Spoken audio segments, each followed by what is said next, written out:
Із Америки приїхав наш надійний побратим, познайомтеся із ним.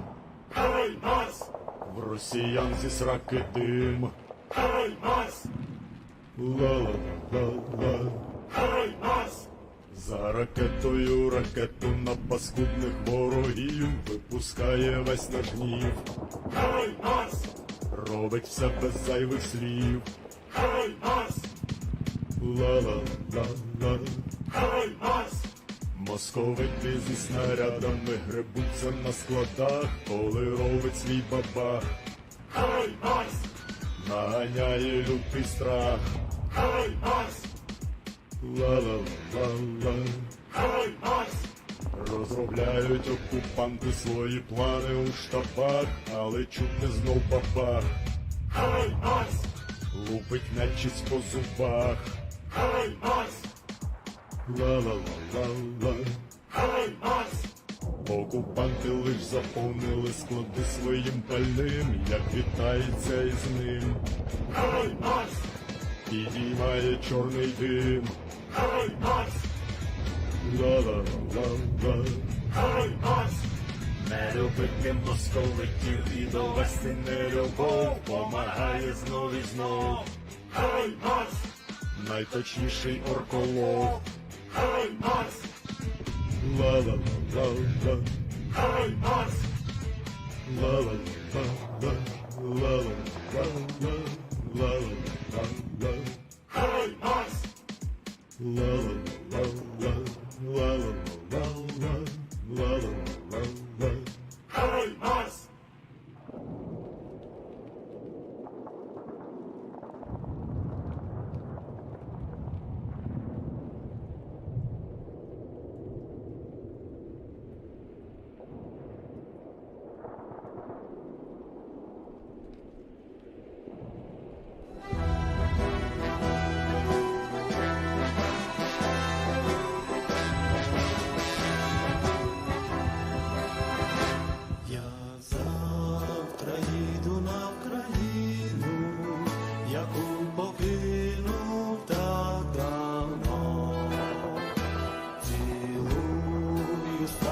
На коліно своє полкове знамено, дивлюсь на нього я востаннє у нез'ясованій журбі, всю кров мою, всі скитання воно вібрало у собі.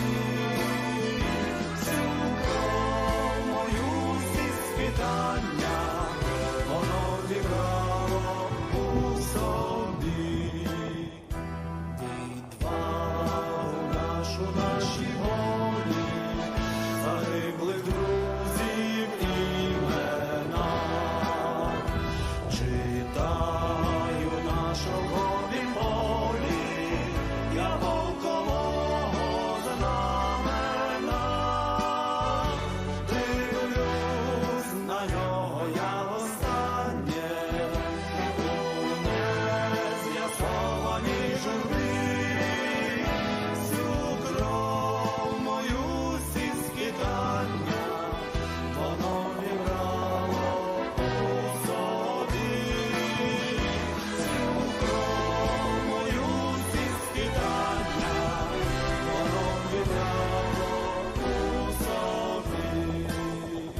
Прийшли окупанти до нас в Україну, форма новенька, воєнні машини та трохи поплавився їх інвентар. Байрактар. Байрактар. Російські танкісти сховались в кущі, щоб лаптем посьорбати довбані щі, та трохи у чах перегрівся навар. Байрактар. Байрактар. Приперли зі сходу до нас барани для восстановлення великой страны. Найкращий пастух баранячих отар. Байрактар. Байрактар. Їх доводи всяке озброєння різне, потужні ракети, машини залізні, у нас на всі доводи є коментар. Байрактар. Байрактар. Вони захопити хотіли нас зразу, а ми зачаїли на орків образу з російських бандитів, робить примар. Байрактар. Байрактар. Російська поліція справи заводить, там вбивцю рашистів ніяк не знаходить, хто винен, що в нашому полі глухар. Байрактар. Байрактар. Веде пропаганду кремлівський урод, слова пропаганди ковтає народ, тепер нове слово знає цар. Байрактар. Байрактар. Байрактар. Байрактар. Байрактар.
Hello everyone, I'm the Enforcer, and I'm accompanied by Enforcer Matt.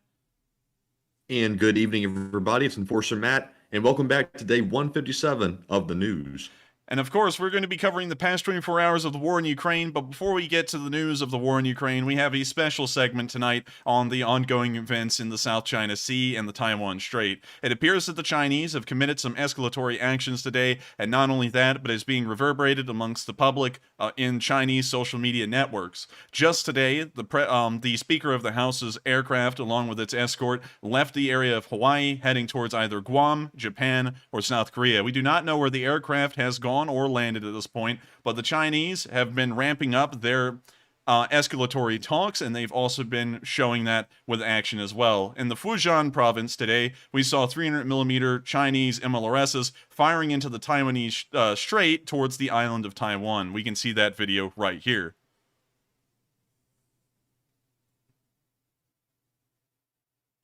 The Chinese declare that this is a part of a live fire exercise, but these are the exact same guises that the Russians used to build up forces near the Ukrainian border and then launch the invasion on February 24th. And with those events fresh on our minds just 6 months ago, it appears that the Chinese are committing the exact same form of escalatory actions that the Russians had just committed months prior. Not only that, but this is also being reverberated amongst Chinese media. I was not able to get an official statement from the People's Liberation Army or the People's Republic of China's Communist Party, but we were able to find a Global Times news page, which is also funded by the Chinese media. This is part of the People's Daily, which is funded by and large by the Communist Chinese Party, and we can see that the PLA posted on a WeChat social media platform a picture of their armed forces with the caption, "Preparing for War." This is just days before the 95th anniversary of the founding of the People's Liberation Army, and is showing that social attitudes in China are tense and on the rise. This may be showing that the Chinese are preparing for war, and we also see some force buildups happening in the Fujian area right near the Taiwan Strait. These situations are very concerning, and due to that reason, we wanted to include that in a special segment tonight to keep all of y'all apprised, just in case if the situation does become worse. We, of course, will continue on with normal Ukraine war news broadcasts and coverage, even if this war does begin. But if this one actually does begin to commence, the United States may become directly involved due to the Speaker of the House, along with her entourage, probably visiting the area of Taiwan or Taiwan itself here in the near future. I cannot stress enough that the seriousness of this situation is far more than anything we've ever seen. The Chinese are the only other world power that is comparable in economic size to the United States, and the fact that they are looking as though they are preparing to invade Taiwan under the guise of a war game is serious business. Not only that, but considering that U.S. politicians are involved, like the Speaker of the House, along with her entourage, a bipartisan coalition of both Republicans and Democrats, the stage is set for what may be a very tense standoff or the beginning of war. With that, we're now going to be moving on over into the Ukraine segment, and we'll, of course, be continuing on our nightly coverage with this in mind. I once again just wanted to let y'all know about what's going on over there. I cannot really stress enough the tenseness of this situation. Now, I did see some people, and I would like to, of course, counter these statements. I did see some people saying that it has been normal for the Chinese to fire MLRSs into the Taiwan Strait. This is true on the surface, and I've also seen people saying that this is part of a war game, and that is also true according to official Chinese statements. However, there is a little bit of a difference. Chinese MLRSs firing into the Taiwan Strait is usually revolving around the pretense or the idea of going to war and finally invading the Republic of China's mainland, which is the island of Taiwan. Ever since 1949, when Chiang Kai-shek was exiled to Taiwan, the Chinese have done this occasionally, but whenever it does happen, it leads to a very tense standoff. In the 1960s, a similar event happened where the Chinese fired MLRSs into the Taiwan Strait, and it almost led the United States and China into an open war, as well as the Taiwanese and the Chinese as well. And so, while some people are sitting here trying to dispel the seriousness of this issue, I do have to remind you all that the lead up to this is the exact same as the Ukraine war. There were many people, many experts, and myself included, although I do not consider myself a quote-unquote expert, that believed that the Russians would never invade Ukraine. We saw the force buildups around the borders and satellite pictures to back it up as well. Some 220,000 Russian soldiers from every end of the border, from Brest all the way down to Sevastopol. And no one believed that the Russians were going to invade because they said it was part of a war game and a joint military exercise with them and the Belarusians. And for that reason, the Russians were able to build up forces and then conduct a surprise attack on the Ukrainians on the 24th of February. And I would like to keep that in mind with everyone here on stream when we're looking at the events here. They, of course, look on their face benign and really pointless, but considering what we've seen come out of the exact same sequence of events occurring in between the Russians and the Ukrainians, this could be the next war. In fact, this one would be far more major and far more, I guess you could say, overarching than the Ukrainian-Russian war could ever be, considering that the two largest economic powers in the world, China and the United States, would most likely go toe-to-toe in this war. With that, we're now finally going to get to the Ukraine news, and we also have some impressive news to report here as well. But before we get to this, we're of course going to lay out our schedule tonight for the Ukraine war news. Starting off, we're going to be beginning in the Kherson area. Of course, due to the media blackout, we're not getting a lot of information here, but we did get one on the Dnipro River, which justifies this, of course, being the very beginning of our news, and we also mentioned this in the title once more. After we cover this news, we'll then be moving up into the international news first. We'll be covering the news that occurred in Britain today, as well as the Baltic states of Latvia and Lithuania, and after that, we'll also be covering an infographic that we saw from the Russian Federation. After we do that, we'll then be moving down to our location unknowns and covering those as well. But before we do, we'll be answering 3 questions from the chat, and after we answer those 3 questions, we'll then cover the location unknowns and the Kharkiv segment as well. After we cover those pieces of news, we'll then be moving down into the Donbass as well as the Southern Front. But before we get there, we're of course going to take another pause to answer 3 questions from the chat, and then we'll move down to the remainder of our news in the Donbass region, the Southern Front, and also the speech from President Zelenskyy, which will finally round out our news segment for the night, and then we'll move into a question segment where we're going to answer every single super chat that's been sent in, and as many live chats as possible.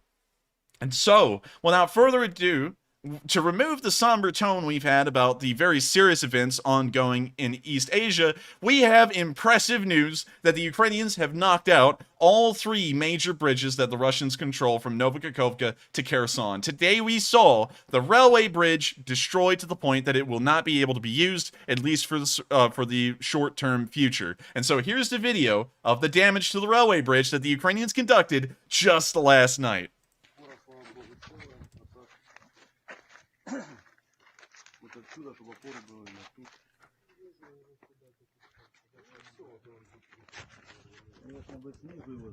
We can see them looking at the damage on the bridge, and now we can see some of the major damage. We can see the large tract of the bridge, about 6 feet wide, has been blown out on one side, as well as the railroad tracks. While this doesn't seem like a large issue for railway bridges, this is a serious problem. Well, railway bridges have to carry an exorbitant amount of weight compared to a normal road bridge at any given amount of time when a train is crossing. And for this reason, a gap like this cannot simply be filled in and tried to work around, because this could lead to the train either derailing and buckling if this was not repaired properly.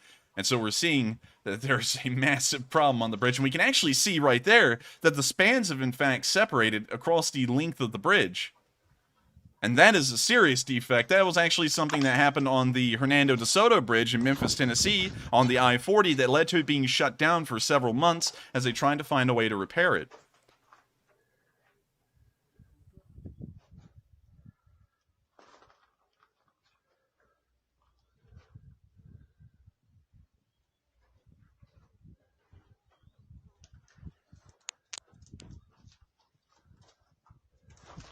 We can see them surveying the damage still, and as you can tell, it is seriously dire. This bridge has actually been knocked out.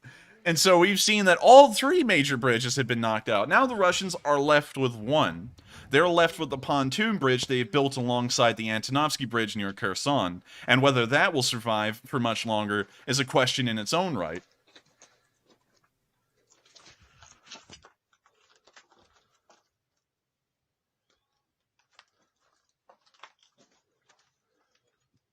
And considering that we've seen the breach across the whole entire length of the bridge instead of just part of a span being knocked out on the right side, as far as the cameraman's concerned, considering that the entire spans have separated from each other, this is an issue that may be within the bridge's foundation. Now, I'm not a structural engineer, but as far as I understand, the span separating like that means that the bridge's structure has either compressed or decompressed in a way that the spans that you see down here in the bottom part of the screen have started to pull backwards from each other, and so it's created this large gap.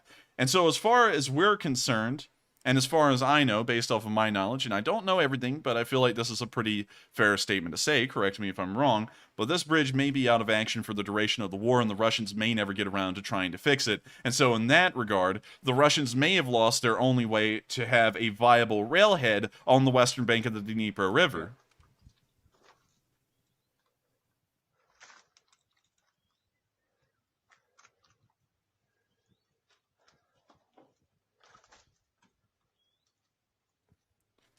You see them still reviewing the damage to the bridge.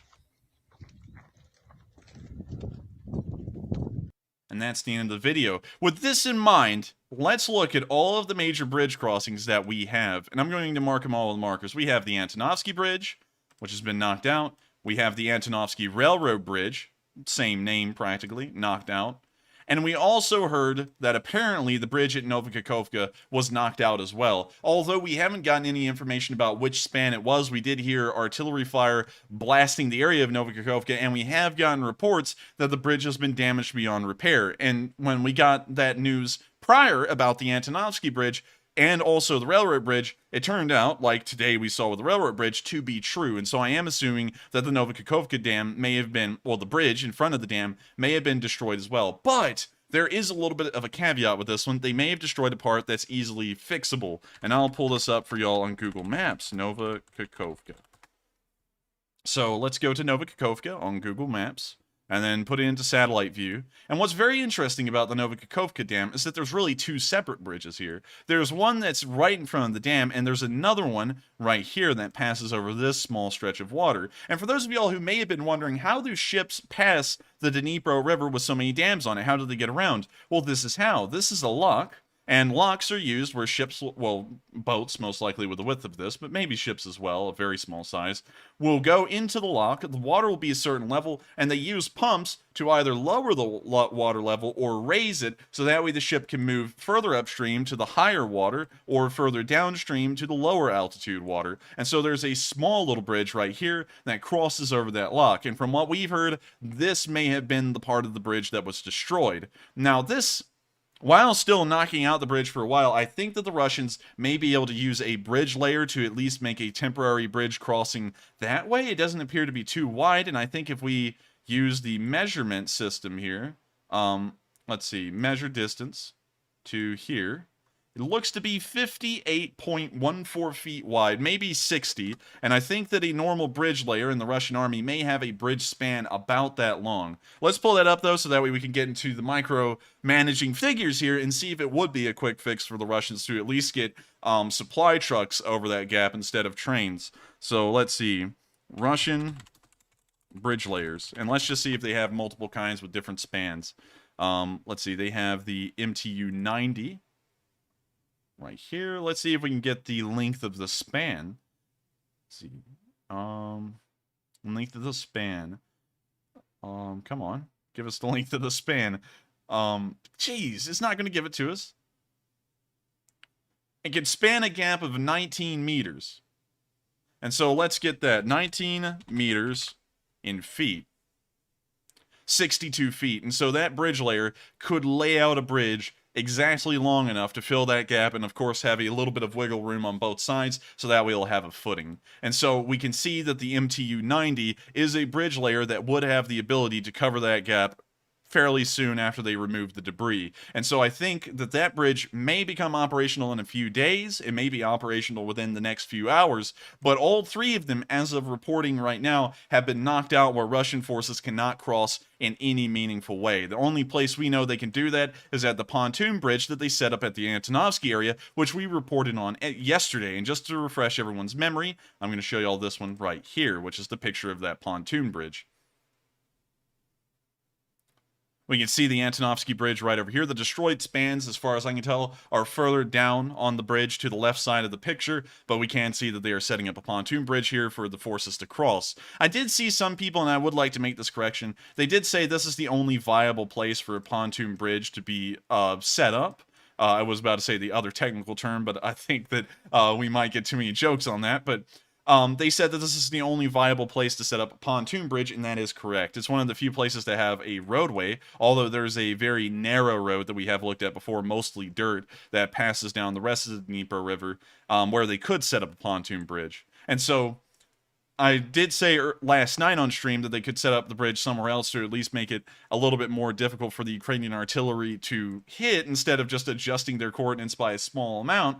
But, once again, there is no better place to really set up that bridge, and so the Russians are kind of doing that by the book. But impressive to see that all 3 bridges have been knocked out as of right now, and I wonder if the Ukrainians will exploit this incredibly soon. I'm not entirely sure. We haven't been getting a lot of news from the Kherson front by and large, but with that in mind, we do have one other bit of news, and it's a little bit unfortunate, but it does have a bit of a good ending to it. We saw the Russians hit a Ukrainian car today with soldiers inside, and luckily, there were 2 survivors. We don't know how many people were inside the car originally. If there was only 2, then both of them survived.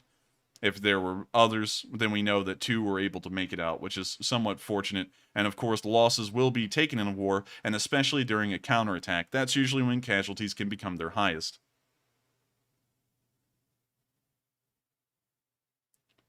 The car was hit right there. Of course, the Russians throwing in graphic to make it look a little bit more funny, but the Ukrainians will bail out of the car, at least 2 of them, and were able to survive, which is incredibly lucky for them.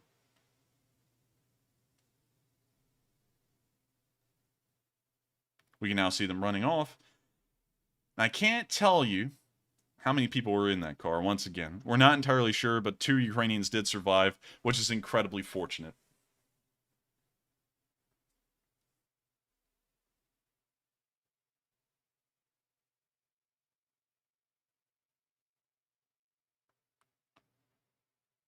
But you now see the car continuing to burn, and due to the low quality of the video, the Russians try and remove as many pixels from it as possible. We cannot really tell if there were any other people that were left around the car.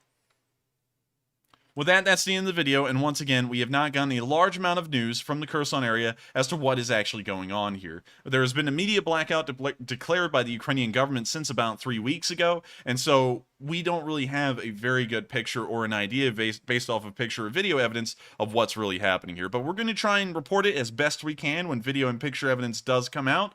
And due to one instance of us trying to use someone else's news to report on what's happening here, and it turned out they were wrong, we are just going to hold off on reporting anything here until we can get verifiable picture and video evidence. That is our arbiter of truth on this channel. If we have a picture or a video to back up what we're saying, then it did actually happen, and it's not just hearsay or a trust me bro kind of thing. With that, we're now going to be moving out of the Kherson area and actually out of the country for a minute, as we've seen a couple of interesting things happening worldwide that I think deserve some attention, and I do believe it's important to know early in the stream, as global support is still strong for Ukraine, and I think it's something that deserves a lot of attention. In Liverpool today, we saw that Dynamo Kyiv, Ukraine's best football team, was running a charity game in Liverpool. When you see them here draped in the Ukrainian flags, and we can also see the other team. I'm not particularly sure who they were playing against, but we can also see them draped in Ukrainian flags. Many people in the crowd are also holding up Ukrainian flags or have Ukrainian flags with them, and I do believe it's wonderful to show all of the support that's around the world for Ukraine still as they continue to fight for their freedom and independence against the Russian tyrants who continue to commit atrocities against their people and try to take over their land. With that, we're now going to be moving down to the city of London, where we've seen a very interesting sight in front of the Russian embassy, where we've seen that the British have set up a banner right outside, and I think you'll all enjoy it, as the poster was pretty accurate, but unfortunately, it looks like that post was deleted, and so sadly, I cannot show you all that poster. So with that, it's good to know that the British are still on Ukraine's side, and they are making it very well known, and they are still sending over support, although we haven't heard of a brand new package yet. We did hear of some a while ago and saw them still training Ukrainian soldiers in normal infantry tactics, as well as artillery with the L119 at the Salisbury Plain. And I would also like to give credit to the New Zealand Army for also helping in that training. With that, we're now going to be moving to the Baltic states and covering the news here. And we've seen a very interesting occurrence in Riga in Latvia. Now, I don't really know a lot about TikTok. I've, in fact, never really gotten on it. But we did see today that apparently some famous TikToker in Europe apparently demanded, while in Riga, in Latvia, to be served in Russian. And when the person refused because they didn't know how to speak Russian, he begins to ask, why do you hate Russians? And so I'm going to show you all this video because it just didn't make any sense. And also the other thing, not to make a strike against him, but this guy has a head that looks like a Minecraft character. So with that, we're going to let the video play. Привет. Недавно со мной произошел случай, о котором я считаю должны знать все. В ресторане Макдональдс возле торгового центра Орига меня отказались слушать и обслуживать из-за того, что я начал делать заказ на русском языке. Клиент всегда должен разговаривать на каком языке он хочет. А стояв 40 минут в очереди с моей девушкой, мы были в полном шоке. Когда я начал разбираться в ситуации и добиваться, чтобы нас обслужили, я не буду ждать полчаса полицию, это бред. Да мне все равно, ты, блядь, ты меня прекрасно понимаешь, ты, блядь, прекрасно понимаешь. Ты русский, блядь, не любишь. Ты русский, блядь, не любишь, скажи мне, блядь, что они тебе сделали? Сотрудник чуть не прищемил мне руку дверцей, после чего моя девушка начала делать заказ, но ее также не хотели обслуживать по той же проблеме, после чего я начал с ним грубо разговаривать. Я с тобой по-русски сейчас общаюсь, ты должен меня обслужить. Он меня не хотел обслуживать, он сказал, ты вообще уходи отсюда. He's still getting in a fight with the guy.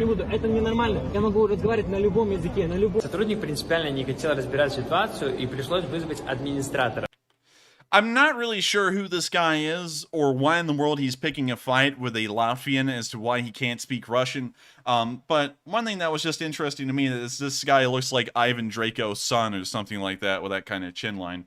Anyways, we're now going to be moving out of Latvia and we're now going to be moving down to Lithuania, where we've gotten more substantial news to report on. Specifically, that the Latvians have declared that they will be providing more supplies to Ukraine. This is the nation that has a large heart, as the Lithuanians have a small military to start with a small inventory of arms and vehicles, yet they continue to be the gift that keeps on giving to Ukraine, showing that they have friends in the Baltic states. The Lithuanians have declared that they will provide the Ukraine with 10 more M113s and also packages of explosives and smoke grenades. They also offered training for Ukrainian medics and sappers. We can see the tweet here from the Kyiv Independent that did confirm this, and the Kyiv Independent has been a very reliable source of news with political happenings internationally in terms of what support will be sent to Ukraine. And so wonderful to see. I can't wait to see more Lithuanian arms and aid in Ukraine, as every little bit helps the Ukrainians to turn the tide of this war and push the Russians back out. With that, we're now having covered all of the international news, we're moving into Moscow, as we've gotten a very interesting infographic today made by someone showing the population of Russia by area and also the amount of casualties that the Russians have received during this war by those areas. And we're about to see something incredibly interesting. This is a map of Russia adjusted for population scale. Now, I know it looks absolutely nothing like Russia. If you look at this map side by side with a normal map of the Russian Federation, this does not look like it at all. But if we take a look at this graph, you'll see why. Each of these little squares identifies... let me make sure. I just want to make sure that we have these squares correct. One square is around 15,000 people in terms of population size. They, of course, give the name of the region, or at least the largest town within it. And then we also have a little chart down here that shows the amount of casualties, and they're color-coded. So anything that's close to blue or exactly blue reflects a very low casualty count. In fact, all the way down to 0. And as it goes up through the greens and the yellows, the casualty amount's getting higher. It's around a half or every one person dying in the war per 100,000. And as we get on up into the oranges, the reds, and the black, you can see that the numbers begin to drastically rise from 1 soldier killed per 100,000 people to 3 soldiers killed per 100,000 people, all the way up to 10. And we've seen something incredibly interesting here, as it appears, surprisingly enough, that according to this infographic, the Chechens have taken almost no casualties compared to their, I guess you could say, very similar, very culturally identical province directly east of them, which is Dagestan, which has gotten up to around probably 5 people killed per 100,000 fighting in this war. And I know that these sound like small numbers when broken down, but people don't really die often out of a group of 100,000 people per. Let's see when this is. As of the 10th of May. And so while this was made today, it's only up to the 10th of May because that's about the best statistics they were able to gather was up till that point. So this graph may even look worse now because this was around the time of May. And we can already see that this one area right near Lake Baikal, Buryatia, has a total of 10 people dead per 100,000. To give you all an idea of how bad that is over such a short amount of time, let's pull up the murder rate in Detroit per 100,000. How many murders per year? We're trying to find it per 100,000, so let me see if I can find that.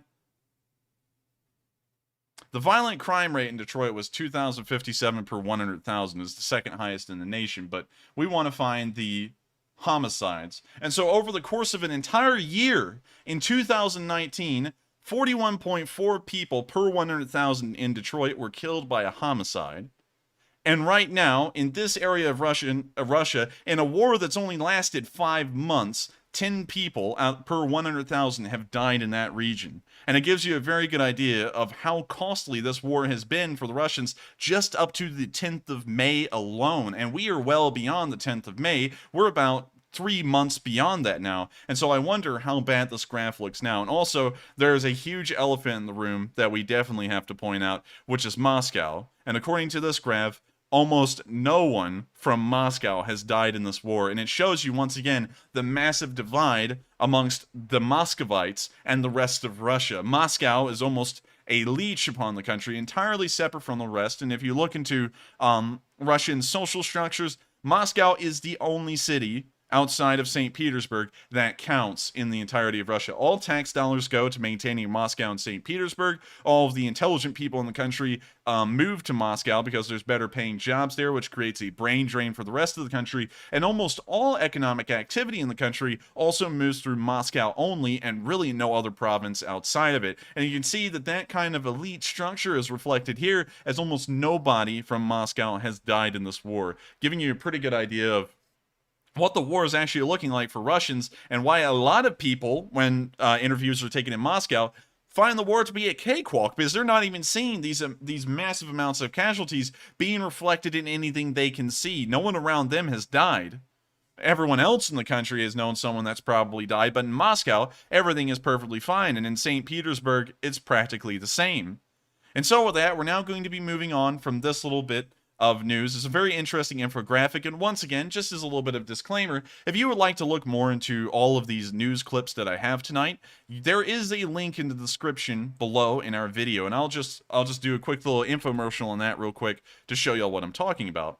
When you go to YouTube and you click on it, you'll see my stream right there on the main page, practically. And so we'll mute that, and we'll scroll down here real quick. And in this description, we lay out the news that will be covered tonight right here in this description. Every single night, I make sure to try and cover the main talking points. We also have a link to the merch store. We also have a link to support the war effort, which will take you directly to United 24. All funds that are sent through United 24 go directly to supporting the government of Ukraine if the website loads, which you'll see right here. It's loading for us, and you can go and make a donation here. We want to make sure that everyone always has the ability to support Ukraine at any given time. Whenever it fancies you, there is a link in the description of every single stream, and also every single short summary where you can go and donate. Finally, there's a invite to the Discord server, and there's a link to the Day 157 map. And if you click it, it literally pulls up the exact same map I'm using on stream, where you can go through and click the links, click on them yourself, and go take a look at exactly what's in there. So I just want to make sure to explain that to y'all, just in case if no one's ever heard that before. And with that, we have now reached the end of our international news, Kherson, and Chinese segment. Before we move on into the Kharkiv news and the location unknowns, we're going to take a quick pause to answer 3 questions from the chat. And after we're done answering those 3 questions, we'll then be moving on into the next segment of news. And so with that, what do we got, Matthew? All right. And first up, we have a $100 super chat from Justice Ryan, who says, Enforcer, will there need to be another counteroffensive in September or November with more armor and men? And today's summary about the Russian armor train, did the Ukraine take it out? Well, I thank you so much for the massive support, Justice Ryan, because it helps us to keep the stream running. And to answer your questions, we'll start off with the last one first and then work our way backwards. The Ukrainians, as far as I was able to tell, did not knock out that train that was in the summary. We did not include that in tonight's stream, we just left that in the summary, but we did see more armor moving its way from the Crimean area up towards the Kherson front. It appeared to be an engineering unit entirely. It had nothing but excavators on it and such things like that. And so, as far as we're able to tell, it's either being used to construct new pontoon bridges or create defensive positions for the Russians. We're not entirely sure which. They may also be sent in for an entirely different purpose, but I believe those may be the main two reasons they may be heading there, if I was to make an assumption. But we do not have any news that the Ukrainians were able to knock out that train on the spot, sadly. Let's see. And then the first question that we're answering last. Sorry about that. Will there need to be another counteroffensive in September or November with more armor and more men? I believe, to just weigh in my opinion and my assumption, that would be the most opportune time for the Ukrainians to launch massive counteroffensives would be during that short span of time. And allow me to explain, everyone. The Rasputitsa comes twice per year in Ukraine and the rest of Eastern Europe. It comes in the spring and it comes in the fall. And when the Rasputitsa arrives, the ground in Ukraine and everywhere in Eastern Europe becomes a nasty, muddy sludge. There is really no kind of mud that occurs like this anywhere around the world to this degree. It is unbelievable. It can submerge about half a tank, and that tank will literally be stuck there until the ground begins to dry out again. We saw that a lot in the early war, and it is a pain. It is an absolute bane of existence for the Russian army, which exercises a doctrine that uses large armor waves. And when I say armor waves, I don't mean they're just charging at the enemy in their tanks in a wide open field, but of course they use massive amounts of armor, and these armor units have to be spread out in an incredibly wide formation to be attempted to be used effectively. And so when the Rasputitsa comes into the season, the ground is so thick and slushy that tanks cannot move through it without being stuck in that Rasputitsa. And so all Russian units, if committing any kind of activity, whether it be offensive, defensive, or just moving from place to place on the front, has to use paved roads. Packed dirt roads can even become unusable during that time of year. And so at that point in the year, considering that we see the Ukrainians are not using a massive amount of heavy vehicles that might get stuck in the mud, although light vehicles can also easily be stuck in it, they would be at a great advantage over the Russians during that time of year because their forces would not be able to spread out in their normal formations that their doctrine demands, and the Ukrainians would have the advantage in just wiping them out, a lot like we saw during the early war. Now, the Russians are taking massive casualties now, yes, but in the early war, they were taking an unholy amount of casualties per day, especially in their armor numbers.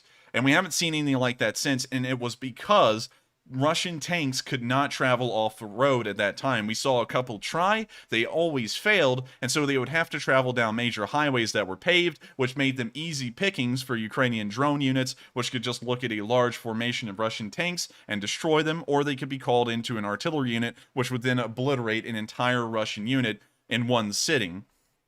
So I do think that that would be the perfect time for the Ukrainians to conduct a counterattack, because the Russians would not be able to disperse their forces in a way that would allow for them to create a reasonable, or at least a, I guess you could say, competent defensive. And so with that, I hope that does answer both of your questions. And once again, I'm not an expert on everything. I know there's a lot of people in the comments section after these videos go live that say I act like I know everything. And I'll tell you up front, I don't know everything. I base my facts off of historical precedent, and of course I can always go into historical precedent for the reasons of time. I don't always do that, but whenever I say things, I always try and back it up with a historical instance where that kind of thing did happen and it served as a disadvantage to someone else, or it was a similar situation just all around. And so I hope that does answer the question, Justice Ryan, at least in my assumptions and my opinions based off of what I know. And so with that, thank you once again so much for the massive support. It helps out this channel drastically, and it helps us to keep on running and covering all of the Ukraine news,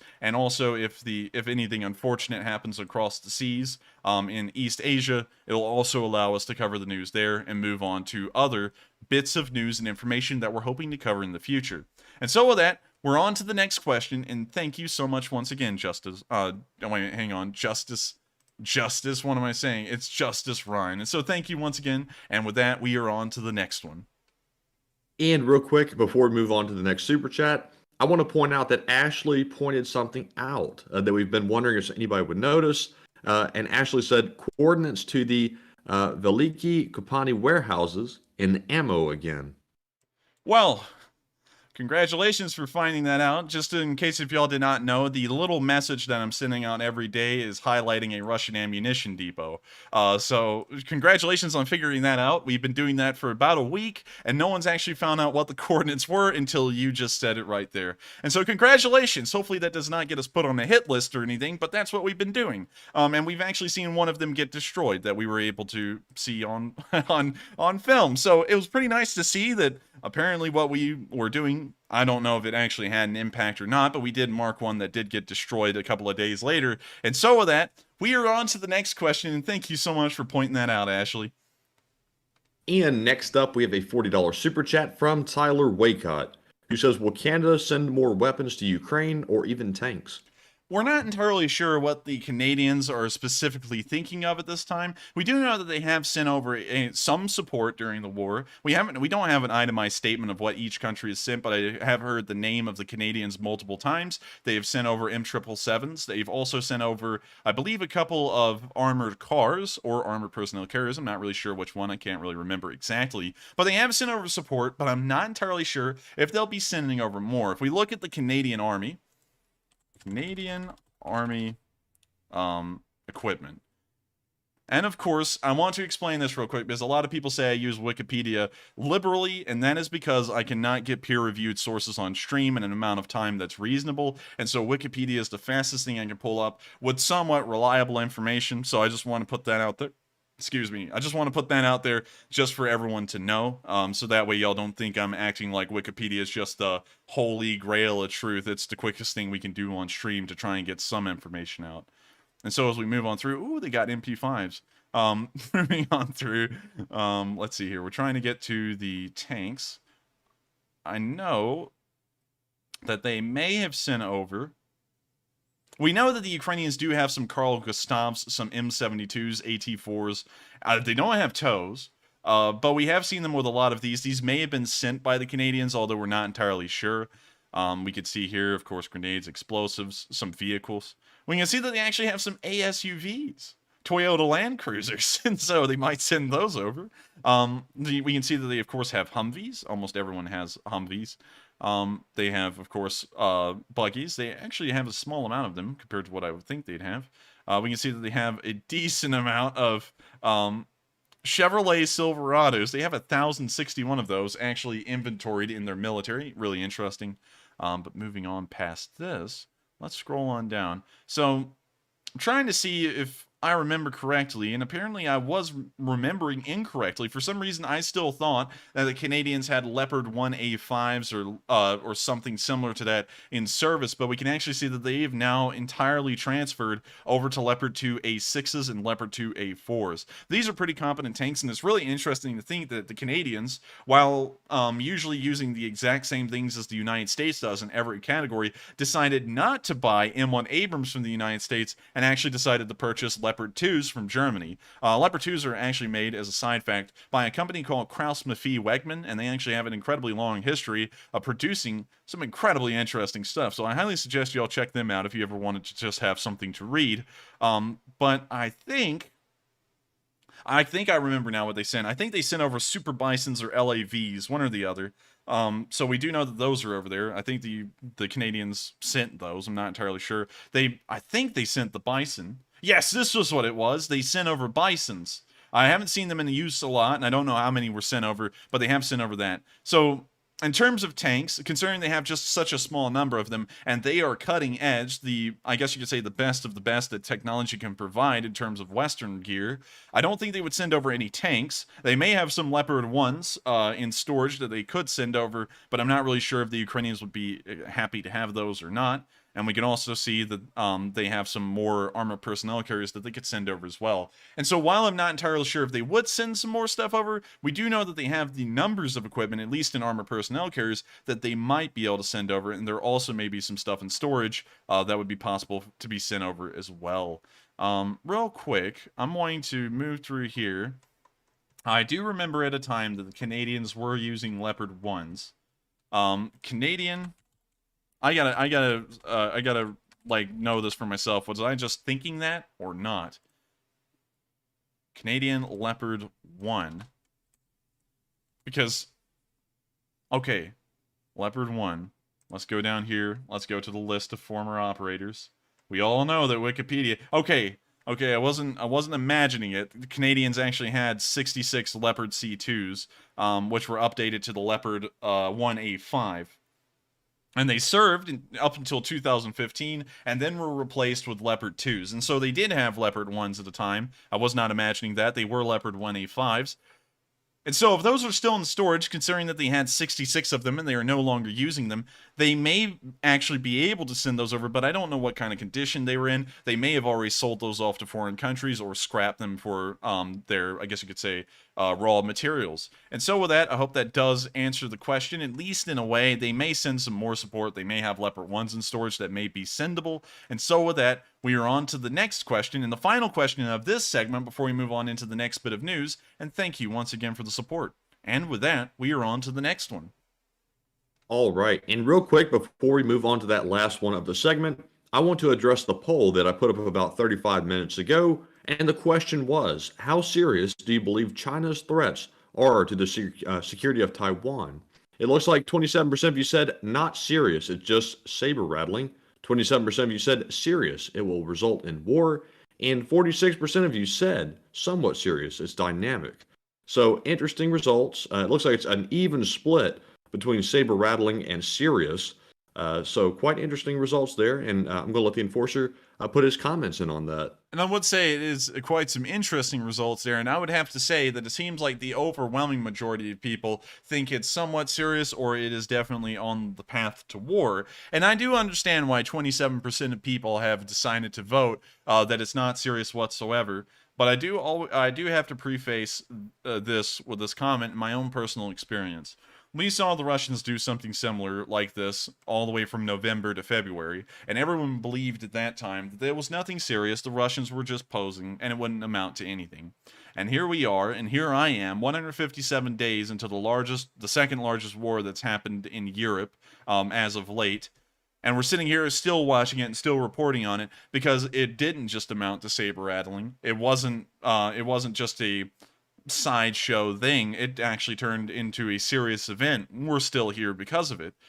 And so with China, and considering my experience with that, because I, for one, was one of those people who would have voted in that 27% saying that this is not serious at all, it's saber rattling, because that's what I thought at the time. But then the Russians went to war. Beyond all logic, it was economic suicide, it was diplomatic suicide, and they still went to war just for the reason to do it.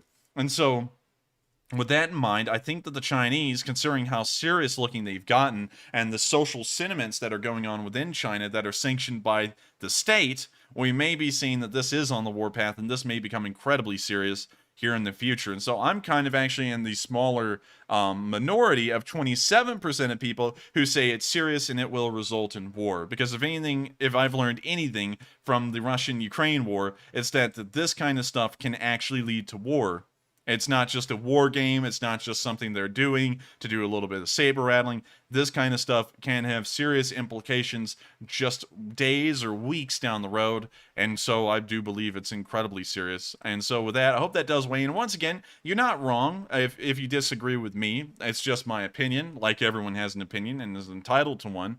And so while I say that it most likely will result in war, it may not. Or it may be a very serious thing that we're somehow able to negotiate around, or it's very serious and we cannot negotiate around it, and we go headlong into it. Not really sure, but once again, those are my opinions based off of what I've experienced so far during this war. And so with that, I hope that does address the survey there. Sorry, I'm kind of losing my train of thought here trying to speak for some reason, doing this all the time. For some reason, it starts to break down your English speaking skills. But with that, we are on to the final question of this segment, and then we're going to be moving on into the location unknown and Kharkiv news. And the final question of this segment goes to White Lightning 777, who puts in a $30 donation and says, can anyone explain why certain elements hate the A-10 Warthog tank buster, I'm not surprised they're being sent to Ukraine. It's a great plane that is basically a flying gun. Well, I thank you so much for the support, White Lightning 777, and I can tell you why people do not like the A-10. The A-10, just to give a preface, is a good plane. It's fairly decent. It's done a pretty good job, but at the same time, it is a little questionable, and that kind of aircraft is kind of in the debate whether that can be usable anymore in an actual modern war like we would be seeing against the Russians. And with the advanced surface-to-air missile defense systems the Russians have, the answer to that may be no. Another thing that a lot of people say is that the A-10 Warthog is a flying tank. And that's kind of true, but let me give this comparison for a second. The A-10 is a really cool-looking plane. Yes, I can never argue with that. It's probably the coolest-looking plane the U.S. has ever designed beyond the stealth fighters. But the thing is that this plane is not armored whatsoever compared to what you would think, because the word flying tank would have you think that this whole entire thing can just bounce shots off of it from an anti-aircraft gun, or it could bounce off shrapnel from a surface-to-air missile. The fact of the matter is that this thing is just like any other plane and has absolutely no armor in it except for a titanium bathtub-shaped bowl that surrounds the cockpit where the pilot's sitting. That's so it's not like the armor in this plane is not to make the plane keep on flying after taking multiple hits. It's to make the pilot survive, so that way these ground attack pilots can be a little bit more confident in their job, because they could, of course, not carry out their sorties effectively if they think a surface-to-air missile or a man-pad is going to slam into the side of their A-10 and not only take it out, but them too. So in that regard, and also due to its slow speed and also its slow rate of climb and acceleration and stuff like that, not getting into that all too much because I don't really get into technicals a lot on this channel. Sometimes I will do number crunching, but in actual stats and performance of aircraft and military vehicles, you know, I will say that I do have my own opinions based off of the information I've gotten, but take it with a grain of salt. It just doesn't seem like it might be able to last too long in a modern war for all of those reasons. Also, the other thing is that the 30mm gun can demobilize and debilitate tanks, but based off of its armor-penetrating values, which we have looked into on stream before, it would not really be able to puncture through some tanks in some areas. It could knock out the engines, it could detract them, it could do such things like that, but it's not going to be a gun that rips through the side armor straight into the, I guess you could say, ammo carousel at the bottom of a T-72 and send the thing into Kingdom Come within seconds. And for those reasons, some people do not like the A-10. I honestly am kind of in that camp where I say the A-10 may be beyond its time, and it may be time to start looking at different kinds of aircraft that can do the job better. I think the F-15E Strike Eagle does a better job at ground attack than this thing can at this point, considering the kind of war we're facing and the surface-to-air missile defense systems these airplanes will match up against these days. But at the same time, it still carries a massive payload. The slow speed does allow it to have a loitering time, which is a massive plus. This thing can keep up in the air way longer than an F-15E Strike Eagle can, just due to fuel consumption, and for those reasons it's very good, and it has a lot of advantages over a plane like the F-15E Strike Eagle, but at the same time it does have inherent disadvantages. So that's why there are some reasons that people don't really like the idea of sending over the A-10, and there's been a massive group of people in the Air Force and Congress who want to keep this thing alive, and there's also an equally massive group that want this thing dead. So with that, I hope that does answer your question, White Lightning 777, and thank you so much once again for the support and being a longtime member of this Leaf Spring Army and helping us to keep this channel running. I hope we were able to answer that question fairly well, at least in my opinion. And with that, we've reached the end of this question segment. If you have sent in a super chat or are thinking about it, we do answer every single one of them by the end of the night. We also answer all the live chat questions we can. And so if you're new to this channel, do not ever think that you have to pay to get a question answered. Sending in a super chat just helps us to keep this channel running, because of course we have to pay the bills, keep the lights on, and college is not necessarily a cheap thing. And so, you know, we have to consider that as well. So of course that's just to help us keep everything running. But we are more than happy to answer your question. If you have one and you don't have to send in a super chat, we'll try and answer as many of them as we can at the end of the stream. But I do have to say, we may not get to all of them. We usually never get to all of them. But if you do want to ask one, you may get yours answered. So with that, we're now moving into the next segment of news, which we're going to start off with the location unknowns. We actually have the smallest amount we've had all week today, and I'm incredibly happy to say that. So with that, starting off, we can see some pretty close hits. These Ukrainian soldiers are sitting inside of a trench and an artillery shell bursts down right on top of them, pretty much. And so, here's the video.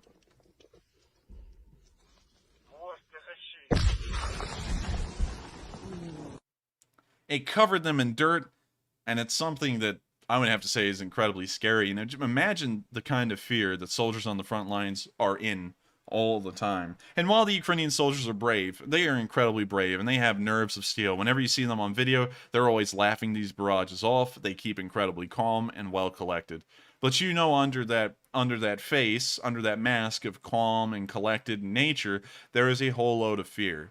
Because for one to not be scared of being blown to pieces by artillery, you would have to be insane. There's a whole bunch of accounts from World War I. Of course, that's kind of the historical period that I focused on the largest amount, and artillery played a massive role in the First World War.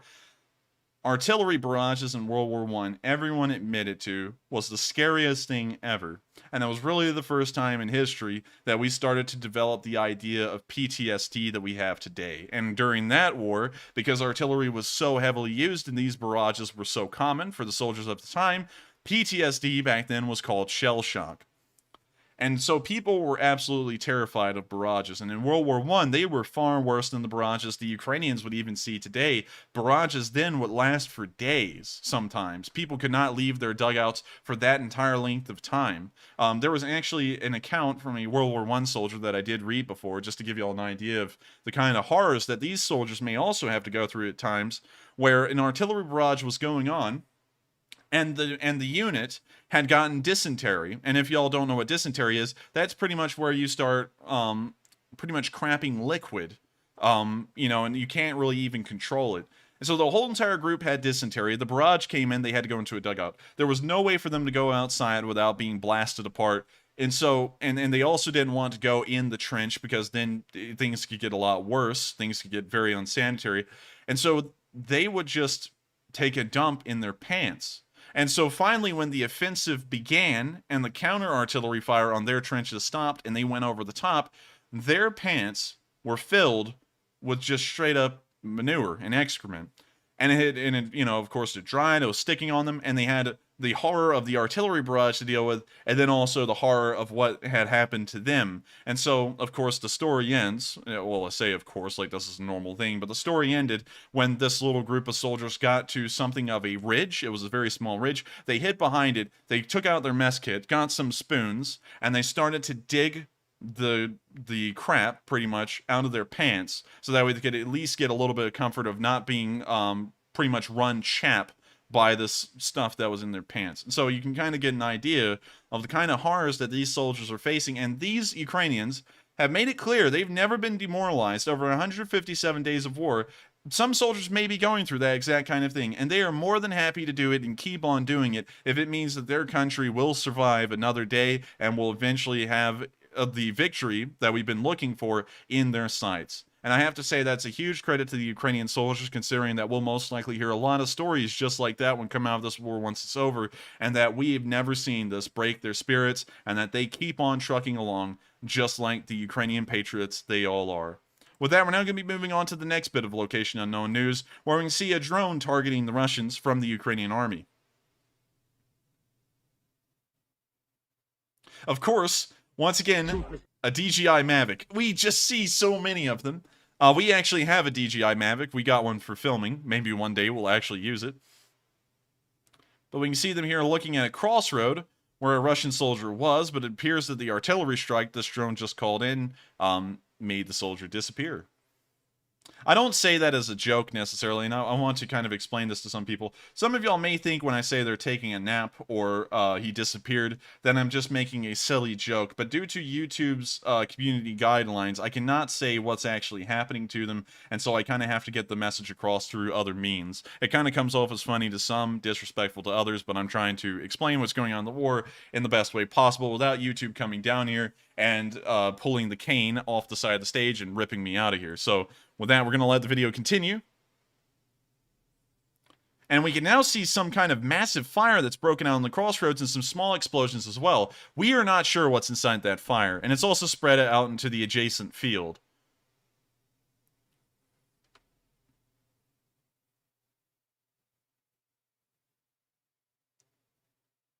We can now see the vehicle, or whatever that may be, continuing to burn on the side of the road, and then the video ends.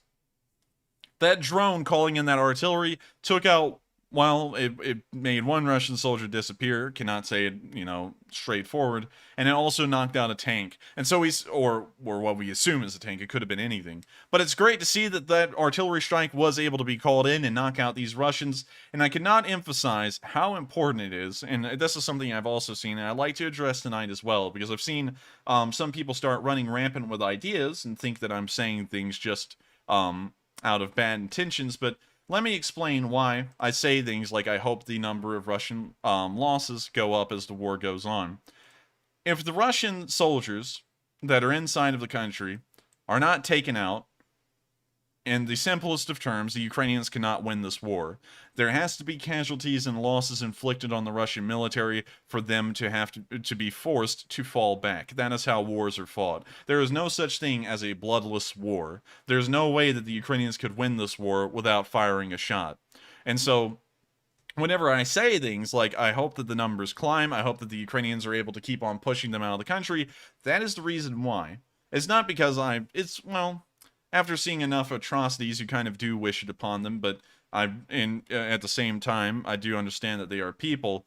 But in a war like this, where you have one side versus the other, there's no way that you can say and go the kumbaya mode and say, I just hope all of them make it out alive, because that's never going to happen. And so you have to hope for unfortunate things to happen to the Russian forces, for them to get wiped out and for them to get blown away out of their positions, so that way the Ukrainians can eventually see the day that civilians aren't killed in rocket barrages, prisoners of war aren't burned alive in Olenivka, prisoners executed, civilians rounded up and shot. And then is for that reason, and for that reason alone, I will continue to say I hope that Russian forces continue to get wiped out across the country and that the Ukrainians are able to push them back eventually. And so with that, we are now going to move on to the next bit of news where we can see a Stugna attack. Everyone's favorite anti-tank guided missile system, and I do have to say it is definitely my favorite as well. You can see them looking through the crosshairs.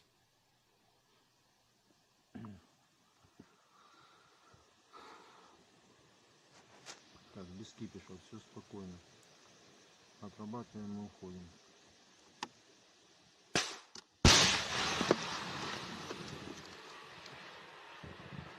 We can now see that they fired the missile and it's on the way to the tank right there in the field.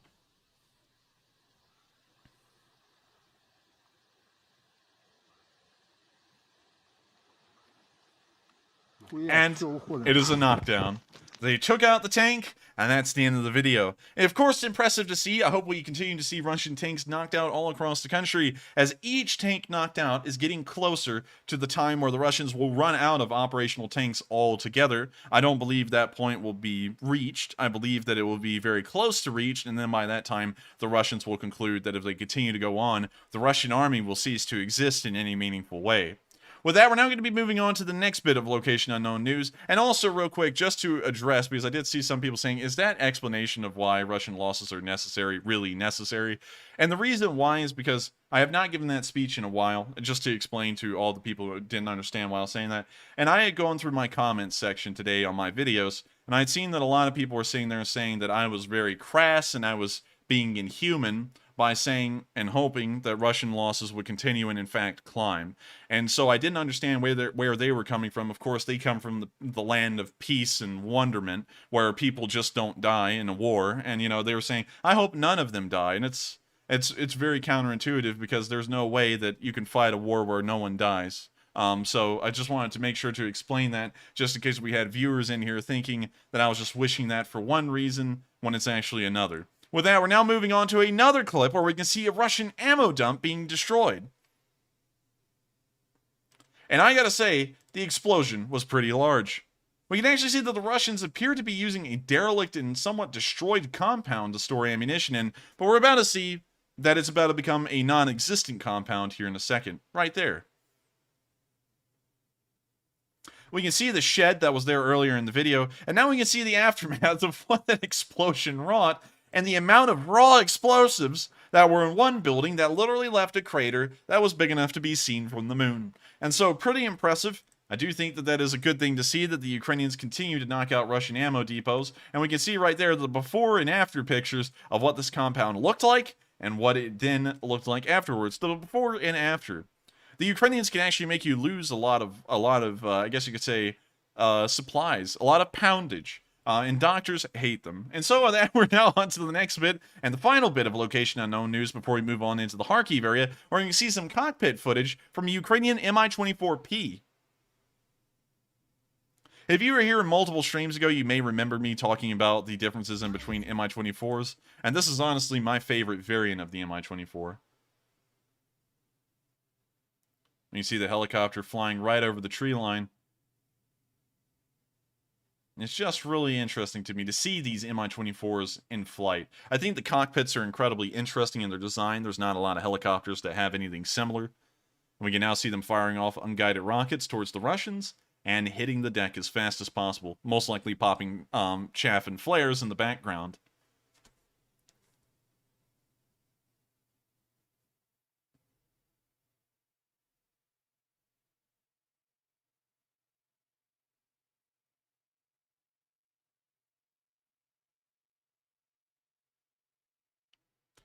And so with that, that's the end of the video, and an incredibly cool look at what the inside of an Mi-24P's cockpit looks like. I believe that may have been the gunner's cockpit and not the pilot's. If I remember correctly, the pilot's cockpit on an Mi-24, just to spread a little bit of information that may or may not be correct. I'll give you a disclaimer on that one. But as far as I know, the pilot's cockpit is the rear cockpit on the helicopter, and the gunner's cockpit is the one here up front. And we saw the footage from the front cockpit, and so I believe that may have been the gunner's. And so with that, we're now going to be moving on out of the location unknown news. Of course, some very interesting bits today, and we're now going to be moving to the Kharkiv area, where we've seen some frontline news and some, I guess you could say, more domestic news as well.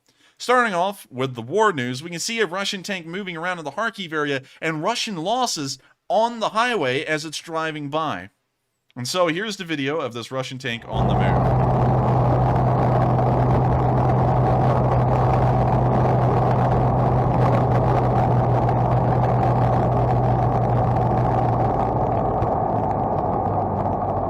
See it driving on down the road, and right there in the distance, that black silhouette is the burned out remnants of a Russian tank.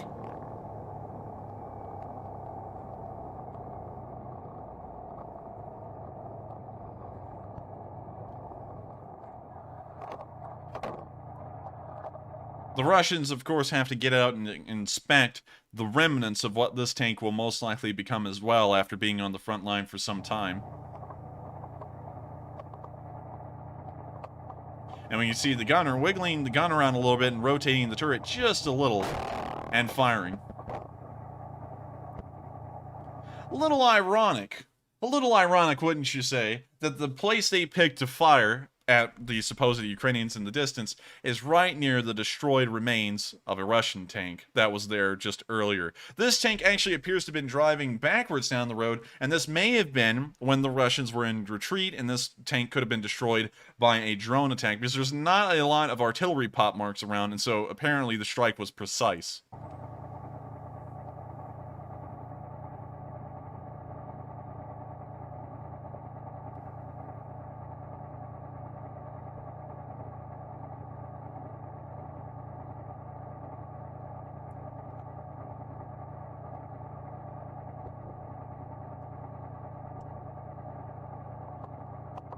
We now see them looking into the distance still, the gun wiggling around, which may be the autoloader doing its part to reload the gun.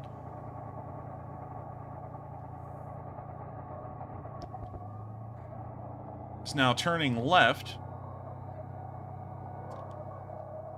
It's now turning around. Oh my god. I think I just realized what happened to this one. I think we just put it together. This tank came to the exact same spot in the road. It fired at the Ukrainians, It spun around just like this to face its back towards the Ukrainians, and then apparently, maybe, based off of an assumption, this is a very big assumption, this is getting into, I guess you could call it, Sherlock Holmes territory. When it turned around, it got hit by an anti-tank guided missile, perhaps, and was destroyed right there in the exact same spot, and this Russian tank crew is doing the same thing. The exact same thing with an example of what's going to happen to them right there. Now they're actually going to look at the Ukrainians with the engine bay facing them. Oh my lord. They literally don't learn.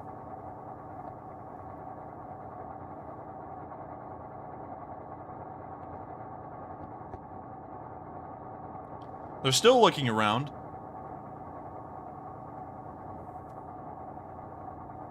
You know, I wonder what the tank commander said to have this sequence of events unfold. Driver, turn the tank around so that way the weakest point of our vehicle faces the Ukrainians. But sir, we'll be blown to bits. Who cares? I told you what to do. Do it. I don't know why this order was given for the tank to spin a full 180 where the engine bay is facing the Ukrainians. Not that it really matters, though, because we've seen Russian tanks get destroyed in a single shot by any kind of ATGM from any direction. But still, I just wonder why. Why did they give the order to do this?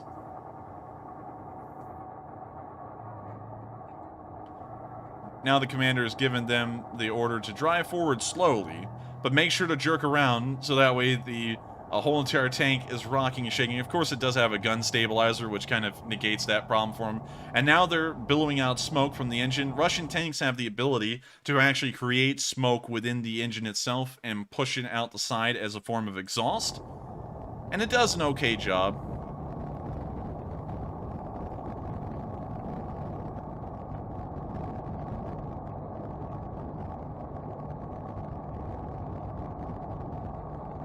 We can see a bus stop right over there to the left.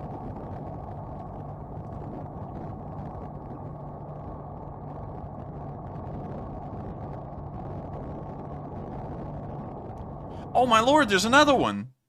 They didn't just pass the first one, they passed the second one. And, just to point it out, this one is not facing backwards, this one's facing forwards, and so it apparently, since the Ukrainians are down in the direction of the road where we're looking at right now, this tank was apparently knocked out from the front, and so that kind of goes to show it doesn't really matter which side they point at the Ukrainians, they'll still be knocked out.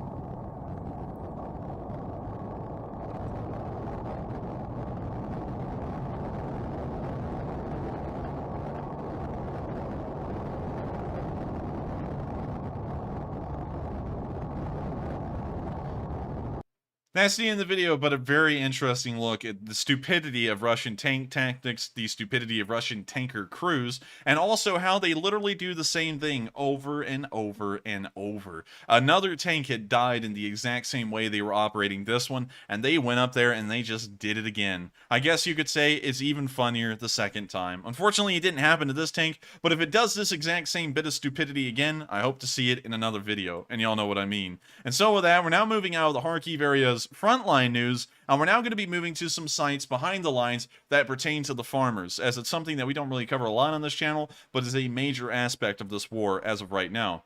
Starting off with the first picture, we can see some burning grain as a reporter is trying to run out of this blazing field. And this is a really crazy looking picture, actually. In fact, it almost seems, although this is actually a real picture, it almost seems like the fire is photoshopped in, because it's just so... it's just so, I don't even know, so powerful, like strong looking. I don't really know how to describe the fire. It's blazing so badly. It looks like it's fake, but surprisingly enough, wheat fires look like this all the time. This is just a really good taken picture, and once again, another field of Ukrainian grain that is just going up in a ball of fire. It's unfortunate to see. And it kind of does put the food crisis into perspective. We keep on seeing these kinds of pictures and videos from all around the country, and hopefully this can be negated, and it's not leading to too much of a loss of food, at least on the hand of the Ukrainians trying to ship it out of the country. With that, we now have a second picture to show, more like a series of pictures, of a combine harvester that a Ukrainian farmer was using that hit a mine in a field and was destroyed. And we can see a picture of it right here. You can see that the combine ran over the mine. It then detonated under the combine, knocking out and setting the entire thing on fire. We're not sure if the Ukrainian farmer that was operating this combine survived or if he was wounded, but does definitely show the danger that Ukrainian farmers and citizens are going to have to undergo into the near future and well beyond that in doing anything in their daily lives. There's unexploded Russian munitions and mines everywhere that the Ukrainians have not found and have been left behind. This happens in every single war. To this day, some blocks in Germany have to be evacuated because a bomb ordnance crew is blowing up a bomb that the British or the Americans dropped on a major German city in World War II. In France, there are entire red zones where people cannot enter because there's so much unexploded ordnance from World War I. Everywhere there is stuff like this that occurs, and Ukraine, unfortunately, is now going to be going through a brand new phase of it. They went through this after World War II because, of course, the Soviet Union and Nazi Germany passed through Ukraine not once but twice in its entire length from end to end, and, of course, were laying mines and explosives and whatnot from end to end and firing artillery and all of that. So kind of gives you an idea that the Ukrainians are going to be going through a tough time, and it gives you a very good perspective of how dangerous the job of a farmer will be, considering that they have to cover the largest amount of just open land compared to a normal person, and that the sappers have a massive job set out before them. An overwhelming task that most likely will never be completed entirely, and I wish them the best of luck in trying to clear these explosives, because it just seems like it's going to be an impossible task like it has always been throughout all of history. And I also wish this farmer the best of luck. Hopefully he was not injured or killed, and hopefully he can replace the combine harvester that he lost here in this picture. With that, we're now going to be moving out of the Kharkiv area, and we have no information, of course, to report from the Chuhuiv area. It has been completely silent today, as usual, and it's actually the emptiest part of the front, the least densely populated, that we've been able to see. We almost see no units here, no action to speak of, and so with that, we're now going to be moving down into the Baltic and Izyum area, where we have gotten some news, and we haven't had any picture or video evidence to back this up, but we have gotten the reports that apparently the Ukrainians have conducted a counterattack in this area today, and were successful in retaking a village or a couple. We haven't had any video or picture evidence to back that up, so take that statement with a grain of salt, and we're not going to report that as a Ukrainian success just yet, because we don't know if it actually happened or not. But with that, we did see the famous 93rd Brigade destroying another T-80B today. And so without further ado, here's the video of this T-80 being wiped out. We can see it moving down the field, of course on a dirt road, kicking up a large amount of dust. This dirt road would be unusable to this tank later on in the year during the Rasputitsa season.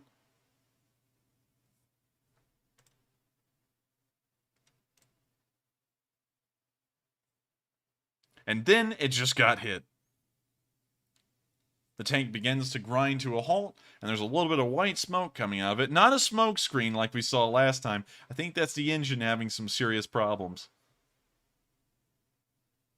You now see the tank trying to figure out what to do, and in fact, it looks like it's going in reverse.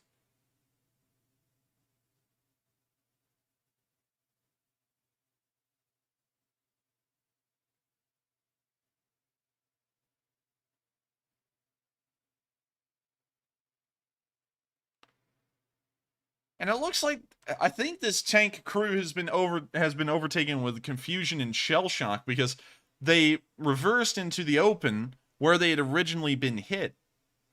I'm not really sure what exactly is happening here. Maybe the crew was just knocked out immediately, as if taking a nap, as we say, and then the tank just started to roll into reverse, although I assume it wouldn't have been put in gear.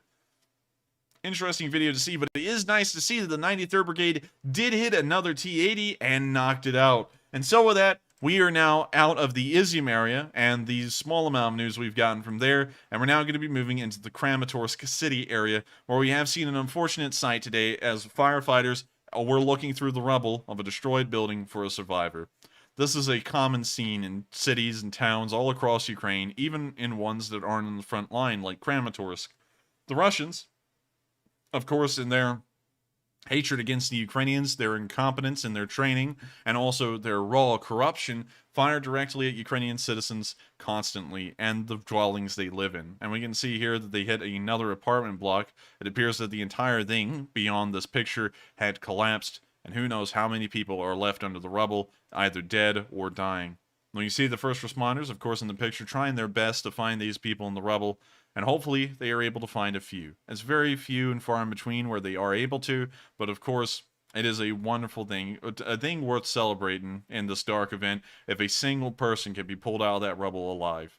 And so with that, we're now going to be moving out of the Kramatorsk area. That's all the news we have to report from there. Of course, an unfortunate sight, and I hope that the Russians that committed that attack against that building will pay for their crimes. We'll also be talking about the death of the Azov prisoners at Olenivka a little bit later on, and so if you are interested in the official news we've got, make sure to stick around because we will be getting to that soon. We're now going to be moving into the Lysychansk area, where we have seen today the 108th and the 109th Mountain Assault Brigades in action together. And so, without further ado, here's the video. We see a group of soldiers walking along the banks of this river.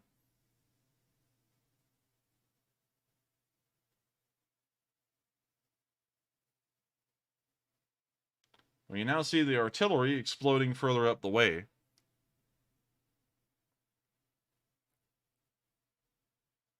We now see a second explosion that happened off camera. The drone is now panned to it. And we see that this group of soldiers is continuing on.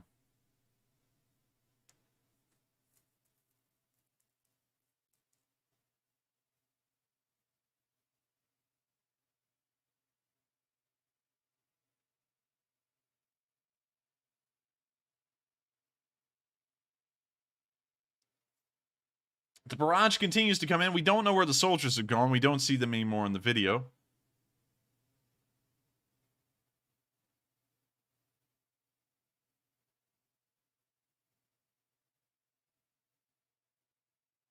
Oh, wait a minute.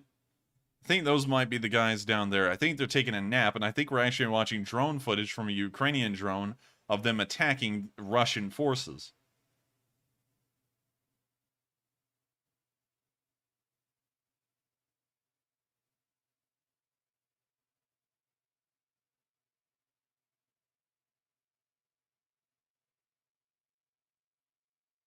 You can see the soldiers down there.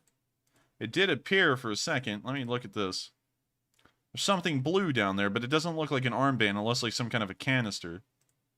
Wait a minute, no, red. There's red right there on the leg, and it looks like there's one on the arm over here. And we can also see a white armband on the leg down here, and so these are Russians. You know, what kind of idiot just keeps on walking into an artillery barrage? I know you saw that, Matthew, and I'm just wondering. They saw the artillery barrage in front of them, and they literally just walked into it in a line like they were school children. And that's called stupidity. I think that is, and as y'all know, these guys are not runner-ups for the Darwin Award. They are the winners of the Darwin Award. They literally walked into an artillery barrage they could see right in front of them.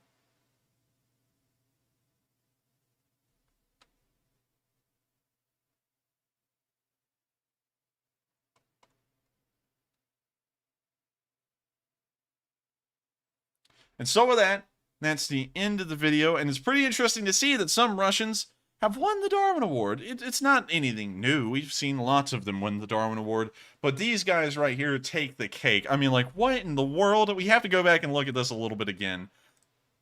There they are. They're walking off like the seven dwarves in the Snow White movie. And right over here in a second, watch, y'all are going to see the artillery right there come in. Look at it. It's right there in front of them. Do you see them run for cover? No.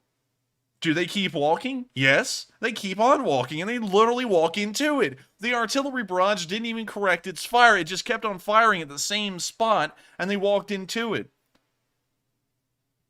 I don't even know how to explain why they did that, but it looks like they won the Darwin Award, and congratulations to them. Of course, the Darwin Award is hard to win. You only win it once, and after you do that, it's the best thing you'll ever do for the rest of your life. And so with that, we're now going to be moving out of this area of news, and I have to say that that's about literally the dumbest group of Russians we've ever seen.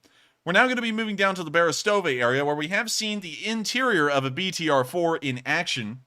for the Ukrainians. And so, here's the video, and before we start, I would like y'all to notice how clean the inside of this BTR-4 is. It does show the excellence and the professionalism of the soldiers that do man this vehicle, and compared to the nasty-looking Russian vehicles, this thing is spotless. And so with that, here's the video. Have to mute it real quick. We see the gunner's sight. We can now see him firing.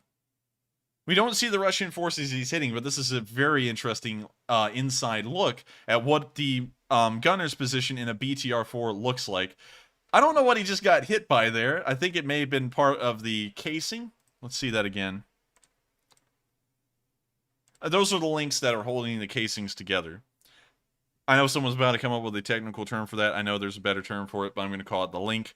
But still, pretty interesting to see. And it is nice to see how well the Ukrainians keep up all of their vehicles. This thing is clean. It's spotless. There is, of course, some places where the paint's missing. You can't really do much about that. But there is no grime on this stuff. It is just clean. And I got to say, that is impressive to see once again. A sign of Ukrainian professionalism and good training. And also good commanders as they are making sure that the enlisted keep up on these routine activities. Now, I know that there's going to be some people out there that say, "Oh yeah, but you know, it's always pointless." Because I have had friends, and I have friends that are still going into the military or in there, and you will hear them complain about stuff like, "Man, it's so stupid. We have to get all the vehicles ready, do maintenance on them, and then just drive them around for no reason." But of course, that keeps the tires from dry rotting. That also keeps the vehicles in tip-top shape, so that way if they ever have to be used, they can be used. It's a sign of a good commander, and it's a sign of a good unit if these vehicles are kept clean and in tidy order. And the Ukrainians have been keeping them like this throughout the entirety of the war, even before the war, and you have to give them massive credit for their professionalism. With that, we're now going to be moving out of the Berestove area and down towards Soledar, where we saw some Ukrainian S-300s firing towards the Russians. We don't know if they were firing at drones, aircraft, or helicopters, but we do wish these missiles the best. We're going to mute that. We see the S-300 missile on its way. And that's the end of the video. Pretty nice to see that Ukrainian ground air defense systems are still working. We don't see that a lot on film, but this is certainly evidence that the Ukrainians still own the skies, like we've heard throughout pretty much the entirety of the war past the first month. With that, we're now going to be moving on to the next bit of news, which is down in the Donetsk area. But before we get there, we're going to take a quick pause to answer 3 questions from the chat. And after we answer those 3 questions, we're then going to move on into our final segment of news for the night before we move into our questions segment. And so with that, what do we got, Matthew? All right. So first up, let's address the poll that I put up 17 minutes ago. Then the question was, do you think NATO's mild response to the Ukraine war encourages China to become more aggressive? Now, 50% of you said that yes, weakness equals more aggression. And I would have to agree with the 50% on that one. And up next, we have 13% for somewhat, 25% for no, China would do it anyways, and 12% says NATO's response to Russia was not mild. So very interesting results. As I mentioned, I do believe weakness does equal more aggression. It kind of gives China the green light to go ahead and start, getting a little bit more, wild and loose over there with Taiwan. But Enforcer, what are your thoughts? I have to say, it is, of course, always an interesting poll, and I have to give a huge credit to Enforcer Matt, who comes up with the stuff on the spot as he just wishes. So if everyone could thank Enforcer Matt for putting up interesting polls throughout our entire stream, he does a very good job at it. To address the poll, I do have to say that weakness does equal more aggression. To project an amount of power that would stop countries from doing anything around the world, you always have to show that you're an alliance or a nation to not be trifled with. And that's, of course, incredibly important. With the Ukraine war, it was inevitable that this would begin. There is no way, just to say this, there is no way that the Ukraine war could have been avoided. No matter who was in charge, it would have started. The Russians see this as a do or die kind of thing, and so they would have done this regardless of the stakes, regardless of the risk. However, on the other hand, with China, our response after the war began in Ukraine has been a little timid. We sat there and said, we're going to look at the war, and this is not speaking about any specific country or political party, so do not spin it this way in the live chat. I beg of you, because also that's against our rules. But to move on beyond that, no country in the West was really apt to step up to the plate and really defend Ukraine, and I guess you could say Western ideas, and I guess you could say the Western Hemisphere, pretty much, if you would like to call it that. And so we kind of sat there and just waited around for a little bit, and mulled around to see if Ukraine would really survive long enough for it to actually matter or not. And then once we saw that they would survive, then we started to send them support, and even at that, it's been pretty tough. It's like been pulling teeth nearly for the amount of support over the amount of time we've seen. And so in that regard, I would say that the slow response we've had, and also the mild one we've had to the Russian invasion of Ukraine, although the sanctions have been heavy, the military support, and also our diplomatic stance has also been somewhat light, actually, compared to what's going on. I believe that may have emboldened the Chinese, when hearing that the Speaker of the House was traveling to Taiwan, to start doing these kinds of things, and also to have their state media start beating the drums of war and getting the Chinese population ready to go all in. I do believe that that may be a major factor in this war, and I do believe that the weakness of NATO and their slower response and their slow trickling of supplies that they've shown during the entirety of this war has led the Chinese to also believe that they can get away with doing similar things that the Russians have done.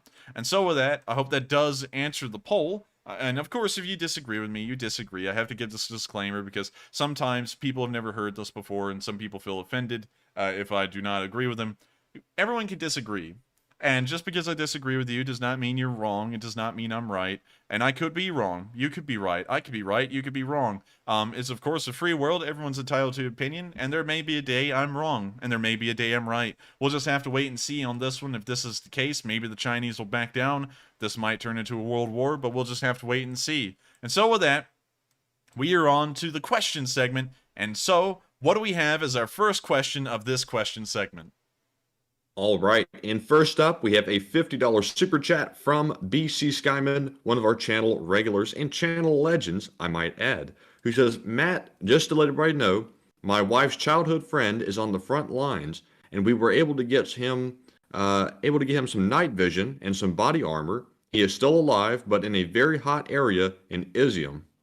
Well, I thank you so much for the support, BC Skyman, and you've been here for an incredibly long time, and you have shared a lot of stories with us about your wife, who is a Ukrainian, and her family, and everyone she knows from Ukraine. And I do have to say that it is something wonderful I think you've done for him, especially providing night vision gear and ballistic plates. That is something that we have wanted to do on this channel for a while, and of course there's a lot of limitations that YouTube puts on us as a YouTube channel as to what we can fundraise for. Unfortunately, we can only fundraise for nonprofits that do humanitarian work, and that's why we've never actually done anything that provides bulletproof vests or, you know, drones or bomblets or anything like that, because if we try and fundraise for those kinds of things, we can't do it through the GuideStar program on the YouTube Give system, and if we try to do that offhand, YouTube might come down here and delete our channel because that could be considered against their community guidelines. But I think that that's a wonderful undertaking from all of y'all. If y'all support nonprofits and organizations like that, or if you're just even helping one-off people that you know in Ukraine to get night vision devices and bulletproof armor, I think that is an incredible thing to do. I think it's wonderful, and I highly suggest that not only do y'all support these Sunday fundraisers, y'all also help to get Ukrainian soldiers that kind of gear, because that actually helps them out on the front lines in their day-to-day lives and helps them to have a better chance of surviving this war all the way through. And so I thank you so much for the support, BC Skyman, and I hope that does address the comment. And I wish him the best of luck, of course, and I wish you and your wife the best as well. I hope that y'all aren't too stressed out by this war, and of course, y'all have been faithful Lee Spring Army veterans here watching this stream nightly, and I hope that this does do a lot to allay fears and relay what we have been able to confirm as going on in Ukraine based off of video and picture evidence. And so with that, I hope that does address the comment. Thank you once again for the support, BC Skyman, and we are on to the next one. And next up, we have a $25 super chat from Chris Webb, who says, Enforcer, will you cover some history of the Warsaw Uprising on its anniversary on August the 1st? August the 1st, July, August. That's like in a few days, isn't it? I think that's Monday. Unfortunately, due to time constraints, I wouldn't really be able to make a video or cover that incredibly quickly, because while the government cheese video would lead a lot to assume I knew a lot of that off the top of my head, I did know the overarching story of government cheese, but there was some stuff in that video that I had to do some research on to make sure it was correct. So with something like that, it would most likely take a couple of days to produce, maybe like 3 or 4. And due to the time constraints I'm facing right now, I don't know if a lot of people know this, but I am a full-time college student still, and I work 60 hours a week on this, and I also have around 12 credit hours that I'm working on in college right now. It's about to be back up to 15 this next semester. I don't really have a lot of time to throw that extra stuff in there. So unfortunately, I don't think I'd be able to do that, but I thank you very much for the support. That may be something we try and cover in a video in the future. I think those are topics I would love to cover about historical events like that, and so that may be possible. And so with that, thank you once again for the support. I'm sorry we can't do that due to time constraints, but we will keep that in mind and keep looking at it. And so with that, we are on to the final question of this segment, and then we're going to move on to the remainder of the news for the night. And the final one of this segment comes from Kaltenberg, another channel legend, who puts in a $20 donation and simply says, Bacon Fund. And Kaltenberg, I thank you so much for the support to the Bacon Fund. It is going to help us out wonderfully with getting bacon. Y'all may not know, but we actually store the bacon grease that we get from cooking bacon like in a glass jar. And we also use it to cook up other things. So when you're cooking up eggs, you get some of that bacon grease or bacon fat, whatever you like to call it. You plop it down in that plate, well, the pan, and then cook it with the eggs. And it turns out deliciously. It has like this little bacon flavor on it. I highly recommend y'all do that. Bacon grease can store for an incredible amount of time. It's unbelievable how long that stuff will stay good, and it also adds a great flavor to everything. Now, if you do get food poison because for some reason your bacon grease was not good, do not blame that on me. I'm just saying we've done that, never gotten food poisoning from it, and it's absolutely delicious, and I highly recommend y'all try that out sometime. And so thank you so much once again, Kaltenberg, for the Bacon Fund. We're going to make sure to cook up some bacon and also get some more bacon grease. And with that, we have now reached the end of this question segment. Also, I see some people saying ew and very southern of you. And you can also make gravy. Yes, you can make gravy. We usually use beef stock for it, though, because beef stock does the best. But great bacon grease. Someone said bacon grease stores in your arteries really good, too. Yeah, it does, but it's good tasting. And the South isn't about healthy food. It's about comfort food. And if you were here in the South, you would know everything is deep fried. Everything is supersized, and everything is god-awful delicious. And so, you're now going to be moving into the remainder of the news for the night, and the Donetsk area, the Southern Front, and the speech from President Zelenskyy. After that, we'll then be moving into a question segment where we answer all of the super chats we've gotten tonight, and also answer as many live chats as we possibly can. And so with that, we're now moving down into the Donetsk region, where we have seen today the Russians, or at least the LPR, or whoever this tank was operated by, it was a pro-Russian force, was defusing mines with a tank. Now, we've seen the Russians do this a lot before unsuccessfully, but it looks like this time they may have been able to get away with it. See the tank slowly driving forward down the road. We see them drive over the mine and blow it up. That's the end of the video. We don't really know what kind of mine that was. We could see it. It was like some kind of white can sitting in the road right there. It's a very small little mine. But it ran it over and it blew it up. I don't think that's usually something you want to do with a tank, you know, even if it is a smaller mine. The Russians have tried to do this a lot with anti-tank mines, and it appears that they are largely unsuccessful most of the time. Well, in fact, 100% of the time, they're always unsuccessful in defusing anti-tank mines with the tanks. So, pretty interesting to see, and this is some real orcish stuff right here. A mine in the road, just drive a tank over it and blow it up. You know, minefield in front of the infantry, just tell the infantry the first one to get to the other side gets a white Lada. But with that, we're now going to be moving on to the next bit of news. This was just something stupid to see. And in the second bit of news we've got from the Donetsk area, this is, of course, an unfortunate bit of news that we're going to be adding a lot of information to. I was not able to include any video or picture evidence here with the news that occurred in Olenivka, but by and large, y'all may have already heard about this event. and there's been a lot surrounding it as well. There was a merciless genocide that the Russians committed against the Azov prisoners in the Olenivka camp. A lot of the Azov battalion soldiers that were in the Battle of Mariupol, once they surrendered on May 17th, were transported further up the road by bus to the town of Olenivka, which is in the DPR territory. We know that several hundred prisoners were at this camp, and the Russians deliberately attacked it with incendiary munitions, killing dozens of them and wounding many more dozens. We were able to see some pictures and videos today. I myself was able to confirm that this event did happen, and there was a lot of questions raised. It did not look like a normal incendiary attack. Some people literally were burned alive sitting inside of their bunkers, and a lot of, well, not bunkers, their bunks, and the buildings they were inside were still completely intact, minus the fire that ravaged it. I believe that the Russians may have actually used some kind of incendiaries to literally burn these soldiers alive where they were sleeping. It is about the sickest and most merciless attack we have ever seen. The Russians denied it yesterday, and as far as I've been able to tell, although I have not been able to get proof of this, apparently they came out and said that it did happen today, but of course are denying any sort of intentional responsibility for it. In response to this, the Azov Battalion has declared that they are going to be executing any prisoner they find that may be accountable for a war crime, and that they will also try and kill Putin as well.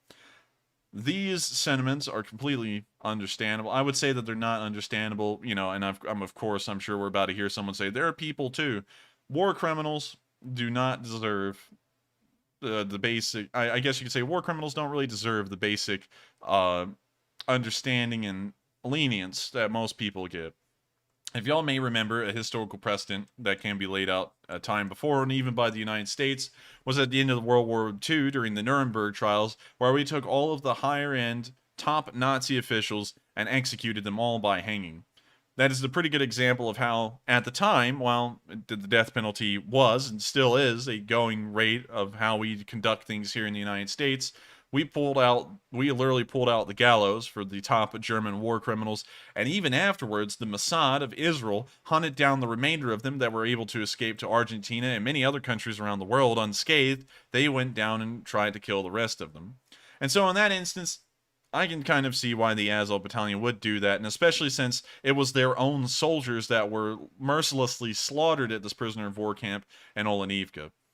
Of course, if you would like to get picture or video evidence of what happened there, please be my guest, but I highly suggest against it. That's one thing that I have to do as a cost of running this channel, is that I have to see hundreds of people being brutalized, murdered, and killed in very sick ways and disgusting ways during the course of this war, and I have to tell you, after 157 days of doing it, I would not wish anyone seeing the kind of sights I saw looking into this upon any of you all. And so, while curiosity may get the best of you and you look at it, I strongly suggest against looking at it. It's something that will remain in your mind till the end of time, and it was an incredibly horrible thing. Take my word for it, the Russians that conducted that attack against the prisoners should pay for what they did to them. With that, we're now going to be moving out to the Donetsk Republic. We did not hear of any offensive or defensive action occurring in this area today, although the Ukrainians some while ago did push a small offensive into the Kyievsky district and are still there to this day as far as we've been able to confirm. With that, we're now going to be moving further down the line towards the Hulipol area, where we've actually gotten a lot of news from the Southern Front today showing an increase of activity. First, we saw a javelin being used against a tank. Credit for this kill goes to the, well, credit for this knockout goes to the 45th Artillery Brigade. We can see the javelin being launched right here, just to rewind for the audio. It then travels on its way out towards the tank in the distance.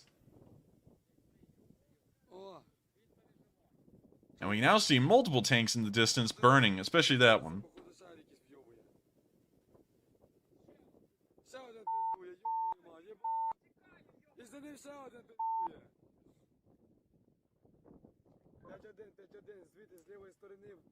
For the 45th Artillery Brigade to be called an artillery brigade, it's neat to see that they have actual infantry. Of course, it's not just an artillery brigade. Every brigade has a little bit of everything. It's just that the 45th Artillery Brigade is largely artillery-focused and artillery organized, but of course they always do have infantry and tanks attached. And it's good to see that the 45th Artillery Brigade is out there with the, of course, famous Javelin, St. Javelin, guided missiles, and slamming into Russian tanks out there on the front line still. Looks like they were able to take take out 2 of them, as we saw 2 black pillars of smoke billowing out of the planes in front of them, and it's good to see that they continue to knock out Russian tanks. With that, we're now going to be moving further west across the southern front line, where we can also see some peons from the 43rd Brigade firing at the Russians.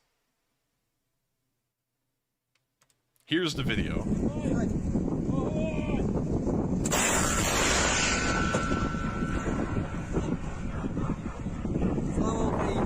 Ooh, hey, y'all, what's that in the background? That looks a lot like a Panzerhaubitze to me. I don't know about y'all, but... wait a minute.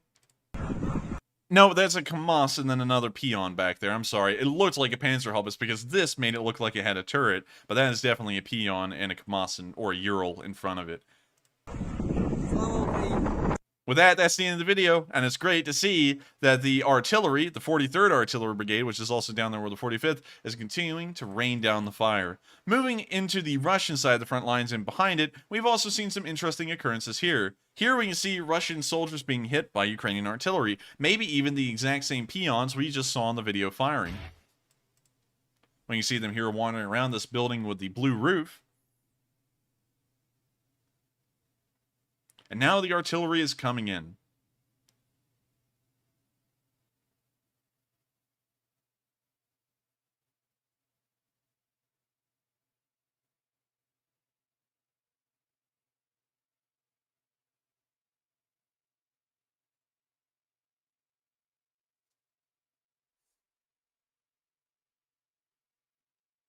That's the end of the video, and I gotta say, it is pretty nice to see. And I hope that the Ukrainians continue to rain down the artillery on the Russians, racking up the casualties, wiping out BTGs, so that way they can hopefully retake this ground in the future. With that, we're now going to be moving on to our last bit of Southern Front news, where we can then see the 43rd Brigade destroying some supplies. Of course, one of the most important things to destroy in a war, and the 43rd Brigade knows it as well as anyone else. We can see the artillery hit, and the whole entire building goes up in a nice roar.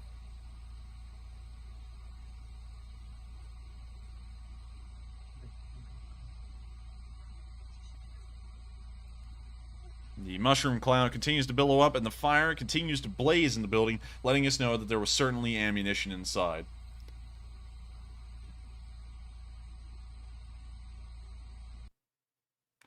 That's the end of the video, and I gotta say, it's nice to see the 43rd Artillery Brigade knocking out more supplies. Every single supply depot destroyed is another supply depot that the Russian forces cannot draw on to eat, to arm themselves, or to even drive their vehicles. And each supply depot destroyed is getting the Ukrainians and the rest of the world even closer to ending this war. With that, we haven't heard of any offensive or defensive actions on the length of the southern front. Although we've seen a lot of activity, it appears to not be suggesting any kind of offensives from either the Russians or the Ukrainians. But with that in mind, we're now going to be moving up to the Kyiv area to, of course, listen to the speech from the man who said, "I need ammunition, not a ride." He's the man who said freedom must be armed better than tyranny. He is the one. He is the only President Volodymyr Zelenskyy. And here's his speech here on July 30th, the 157th day of the war. Українці, українки, за цю добу наша держава отримала багато сигналів з різних країн, які засуджують російський терористичний акт в Оленівці. Світ бачить правду. І я дякую всім нашим партнерам, які готові підключитися до встановлення усіх обставин цієї жахливої страти наших полонених. Всі докази цього злочину окупантів будуть зібрані, всі винні, хто погоджував, хто організовував, хто підривав цих людей, хто знав про це. Всі вони будуть знайдені, але все ж таки цього зараз замало. Обов'язково мають бути і юридичні кроки з боку світової спільноти по відношенню до держави-терориста. Недостатньо лише засудження на рівні політичної риторики за це масове вбивство, які після цього можуть бути відносини з терористом, який може бути бізнес з такою країною. Українські дипломати, всі друзі України за кордоном ще більше посилять активність для відслідковування і знищення усіх тих зв'язків держави-терориста з вільним світом, якими Росія ще користується. І формальне юридичне визнання Росії державою-терористом, зокрема визнання від Держдепу Сполучених Штатів, потрібне не як політичний жест, а як дієвий захист вільного світу. Таке рішення автоматично ускладнить існування для держави-терориста. Автоматично розірве різноманітні політичні і бізнесові зв'язки, які інакше Росія зберігатиме. І це все це відбудеться 100%. Це прийдеться робити. Питання лише у часі та у форматі ухвалення цього рішення. І чим швидше це буде, тим менше зла Росія встигне зробити. Точно таку ж мотивацію зараз важливо почути усім тим нашим людям, які ще залишаються на Донбасі у зонах найжорсткіших боїв. Там сотні тисяч людей, десятки тисяч дітей, багато хто відмовляється виїхати. Але це дійсно потрібно зробити. Це рішення все одно доведеться приймати. Все одно, повірте мені. І чим раніше це буде зроблено, чим більше людей вийдуть з Донецької області зараз, тим менше людей російська армія встигне убити. Тому, якщо у вас є можливість, говоріть, будь ласка, з тими, хто ще залишається у зонах бойових дій на Донбасі. Будь ласка, переконуйте їх, що виїхати потрібно. А особливо, якщо це сім'ї з діточками. Якщо у вас є можливість допомогти переселенцям, зробіть це. Урядове рішення про обов'язкову евакуацію з Донецької області є. Все організовується. Повне супроводження, повна допомога і логістична, і виплати. Потрібно тільки рішення від самих людей, які досі його не ухвалили для себе. Їдьте, ми допоможемо. Ми не Росія. Саме тому для нас кожне життя має значення, і ми будемо використовувати усі доступні можливості, щоб врятувати якнайбільше життів і щоб по максимуму обмежити російський терор. На цьому етапі війни для Росії терор – це основна зброя, і тому основне завдання кожного українця, кожного захисника свободи і людяності у світі – робити все, щоб ізолювати державу-терориста і щоб захистити якнайбільше людей від російських ударів. Я вдячний усім, хто бореться за Україну, нашим героям, вдячний усім, хто рятує наших людей від цього російського терору. Всіх переможемо. Слава Україні! With that is the end of the speech from President Zelenskyy, and that rounds out the Day 157 news. We, of course, had a special news segment at the beginning of the stream covering the Chinese and Taiwan escalations that also pertain to the United States and the rest of the world.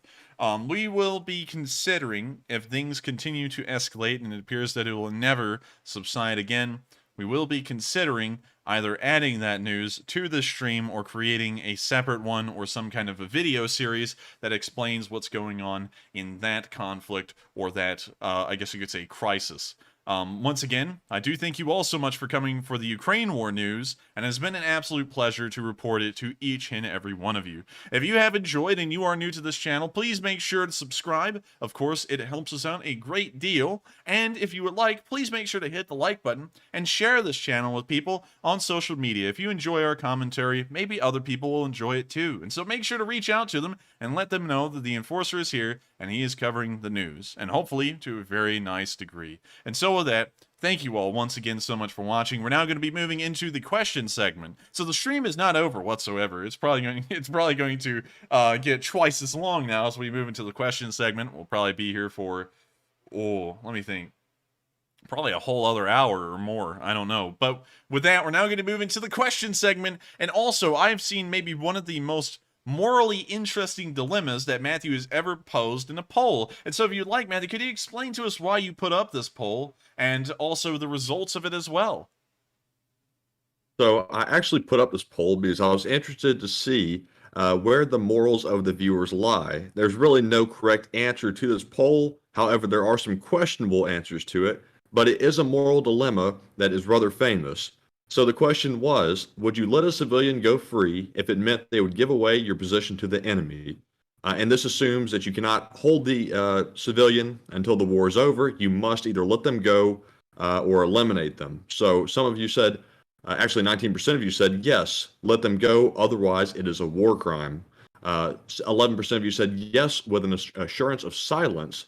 And then 57% of you said, no, we cannot risk giving away location. And 13% said, no, the enemy must be eliminated. So clearly the majority is the no, we cannot risk giving location. And before I say where I stand on that, Enforcer, I'll let you give your take. I actually find this one a very interesting one because I can see very easily letting them go with an assurance of silence. But once again, there is a little bit of a thing in a war where you can detain people. Just because you cannot let them go does not mean you have to execute them on sight. You can, of course, detain them, try and at least tie them up, or maybe burn a lot of their time where they can never get away from the unit and they're just stuck there. But then again, at the same time, there's not a lot known about them. It's kind of there's a very interesting moral dilemma. But I would have to agree with the majority of y'all saying that that something would have to be done to make sure that they could not give away your location, because an assurance of silence can easily be broken. They could promise that then, and because you threatened them and made them feel scared, they could run over to the first military unit they could find and let them know you're there. So you kind of have to make sure that you can detain them, or do something to make sure that the information does not spread. But still, it's a very interesting moral dilemma, and I have seen a lot of interesting comments in the live chat about that as well. I think it's something worthy of discussion. Once again, I just want to say this, though. Just because it's worthy of discussion does not mean that you need to have an opinion and enforce it on other people. Someone can disagree with you, and at the end of the day, the disagreement, or whether you change someone's mind or not, it doesn't really matter, because none of us are about to walk out into none of us are about to walk or drive to work tomorrow and wind up with someone who may give away our location where you have to make the decision. So I just want everyone to keep that in mind. And also, you don't always have to change someone's mind. You don't always have to agree or disagree or anything like that in the conversation. You can always just discuss it, and if y'all end up never coming to anything, you don't always have to hurl an insult at someone because they don't see where you're coming from. And so with that, interesting poll, by the way, Matthew. Thank you for throwing that up. And we are now going to move on into the questions. And so what do we have as the first question of the night? All right. So first up, I'm sure many of you saw it. We have a whopping $300 donation from Steve. 248. Steve says, Enforcer, I've been busy lately and I didn't hear if you explained the Morse code message from Tuesday. The crows have left the tower. London Bridge is falling down. I thought you were talking about the White Tower, or the Tower of London, but there are no crows there. Oh, and the London Bridge in London or in Arizona. Well, thank you so much for the support, Steve. That is massive, and welcome back. Just for those of y'all who do not know, Steve is one of our largest channel supporters. Whenever he comes in, he helps us to keep these streams running, for sure. And this is something that's almost expected out of Steve now, but it completely blows me away each and every time you do it. And of course, I hope that all of y'all thank him so much, because these kinds of amounts of support help us to keep this channel running. Without it, it wouldn't be possible, and I've got to thank each and every one of y'all, especially you, Steve, for helping us out so much. Now, to move on from that, to answer the meaning of the Morse code message, we had taken a bit of a British kind of spin, I guess you could say, on that Morse code message, because that was the first time that we did the listening code, the listening post Morse code. Now, listening posts do not use Morse code. They use a sequence of tones or numbers to get across their message, hence they're called number stations. But the tone that brought in that Morse code that day was from a number station called the Lincolnshire Poacher. The Lincolnshire Poacher, of course, as one would guess, was from somewhere in the area of Lincolnshire and was a number station that we're assuming the British Secret Service was using to transfer messages. We don't really know a lot about it. Number stations are incredibly mysterious, but those messages were supposed to be directed towards the Russians, but of course have a bit of a British theme to them because of that tone that we used for that Morse code message. And so the references there is that the crows have left the tower. There are actually... You are correct, Steve. You are absolutely right. They're not crows. They're ravens. I completely forgot about that. There's actually this tale in London, at the Tower of London, which we'll pull up on Google Maps. I don't know if all of y'all have seen it, but the Tower of London, I've been there. It's an impressive place to see. I would highly recommend that if you are a tourist, it is definitely something you do not want to miss. But there's the Tower of London. It's also a palace and fortress. It's not a prison. And of course, the yeoman warders will tell you that if you go there, it's not a prison. It's a palace and fortress. So you'll figure that out when you get there. But anyways, there is a myth, a bit of a legend here, that there has to be ravens at the tower. And if the ravens leave, London, considering it's an extenuation of the United Kingdom, will practically fall if the ravens leave the tower. And so ravens have been kept at the tower since that prophecy was made. And to this day, there are ravens that roam around the tower, and there is a raven keeper there that makes sure to clip their wings so that way they cannot fly away. So if the ravens, of course there are no crows there, they are ravens, if the ravens were to leave the tower, London and pretty much all of Britain would fall, specifically London, though, as far as the story goes. And that's kind of the same with Russia. And so the message made in that little statement was that the ravens have left the tower, and therefore, as a kind of message about Russia, Russia is most likely going to be falling sometime soon. Also, the other one, London Bridge is falling down. Everyone knows the story of London Bridge. London Bridge, which is right here, which is not the London Bridge that anyone really thinks of. There was actually a London Bridge here before. There's a crazy story about the history of London bridges. Highly suggest you all look into it. But this is not the original one. But there was a medieval London Bridge that went into a very dilapidated state, and also the other one that was made after it. Well, I think it was the third one made after it. But anyways, it was in a very dilapidated state. It was collapsing, and so there was a nursery rhyme made about it that kind of talked in detail about the bridge collapsing and kind of the little bit of a situation surrounding. So the story there is kind of self-explanatory. Russia, being the London Bridge, is collapsing practically, slowly over time. And so with that, I thank you so much once again for the massive support, Steve. It helps us out greatly, and with that support, we can keep this channel on running. And I hope that does answer all of your questions that you had about that Morse code message that was made on Tuesday. And with that, thank you once again so much for the support. Matthew and me have got to thank you wholeheartedly because, you know, and I know it's something that Steve just normally does, but that kind of support literally keeps this stream, this channel alive. It helps us to pay for college. It helps us to pay for everything we have to do in our daily lives, like eat. And so we appreciate you so much because you've helped these streams to keep on running. And so with that, I hope that has answered your question, and I hope you know our appreciation for your support. And with that, we are on to the next one. And yes, thank you very much, Steve, for that support. I do echo the Enforcer's sentiments on that, so thank you so very much for supporting the channel. And up next, we have a $25 super chat from Ryan Hughes, who says, "Hey guys, it's been a while, but I just wanted to say hello from California." Ryan, it's good to have you back. I was actually wondering for a bit where you had been. We have channel regulars here. Just for some of the viewers who kind of like hop through every once in a while, we have a lot of channel regulars here, and I remember them by name. And every once in a while, when they're gone, I don't really vocalize it a lot, but I'm always like, where in the world is Ryan? And sometimes, one time, BC Skyman disappeared. I was like, where is BC Skyman? And, you know, we've had a whole bunch of viewers who are always here all the time. And whenever they're gone, I'm always wondering where they are. Like, I don't see, you know, just as a name, I don't see New York's premier contractor around a lot. He may be incredibly busy. He has copped on and said that before. But I do think about all of our regular viewers. Whenever y'all aren't here, I'm always wondering where y'all are, what y'all are doing. I hope y'all are good. And I hope y'all are okay. And so with that, thank you once again, Ryan Hughes, for the support. Glad to have you back, and thank you so much for helping us to keep on running this stream through your support. And with that, we are on to the next one. And up next, we have a $20 super chat from Roman Navarro, who says, "Keep up the good work, and I love the channel." And thank you so much, Navarro, for the support. Thank you for enjoying this channel. We try our best to make sure that it is a very good stream with a lot of informational news, backed up with picture and video evidence. And I do have to say, and I want to make this clear, because I don't know if these people are bots or what, but we try our best, and of course sometimes we do misreport things. The Leaf Spring Army exists because I got something wrong about Leaf Springs not existing anymore on modern vehicles.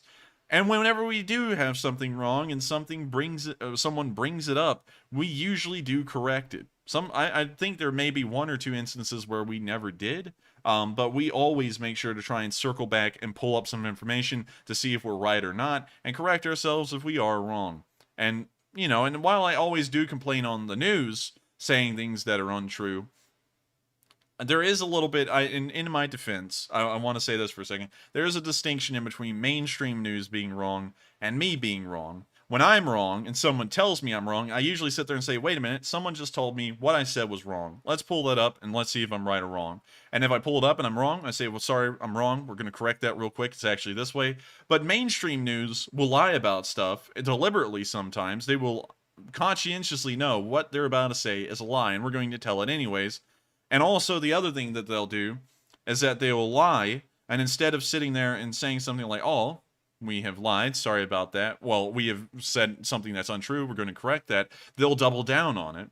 And so, I hope y'all understand, of course I am human, like everyone, and I do err every once in a while, and sometimes on factual information I may get it wrong, and sometimes in assumptions, they may be wrong. Assumptions are more of opinions, though, so, you know, you do have the ability to always be wrong with an opinion.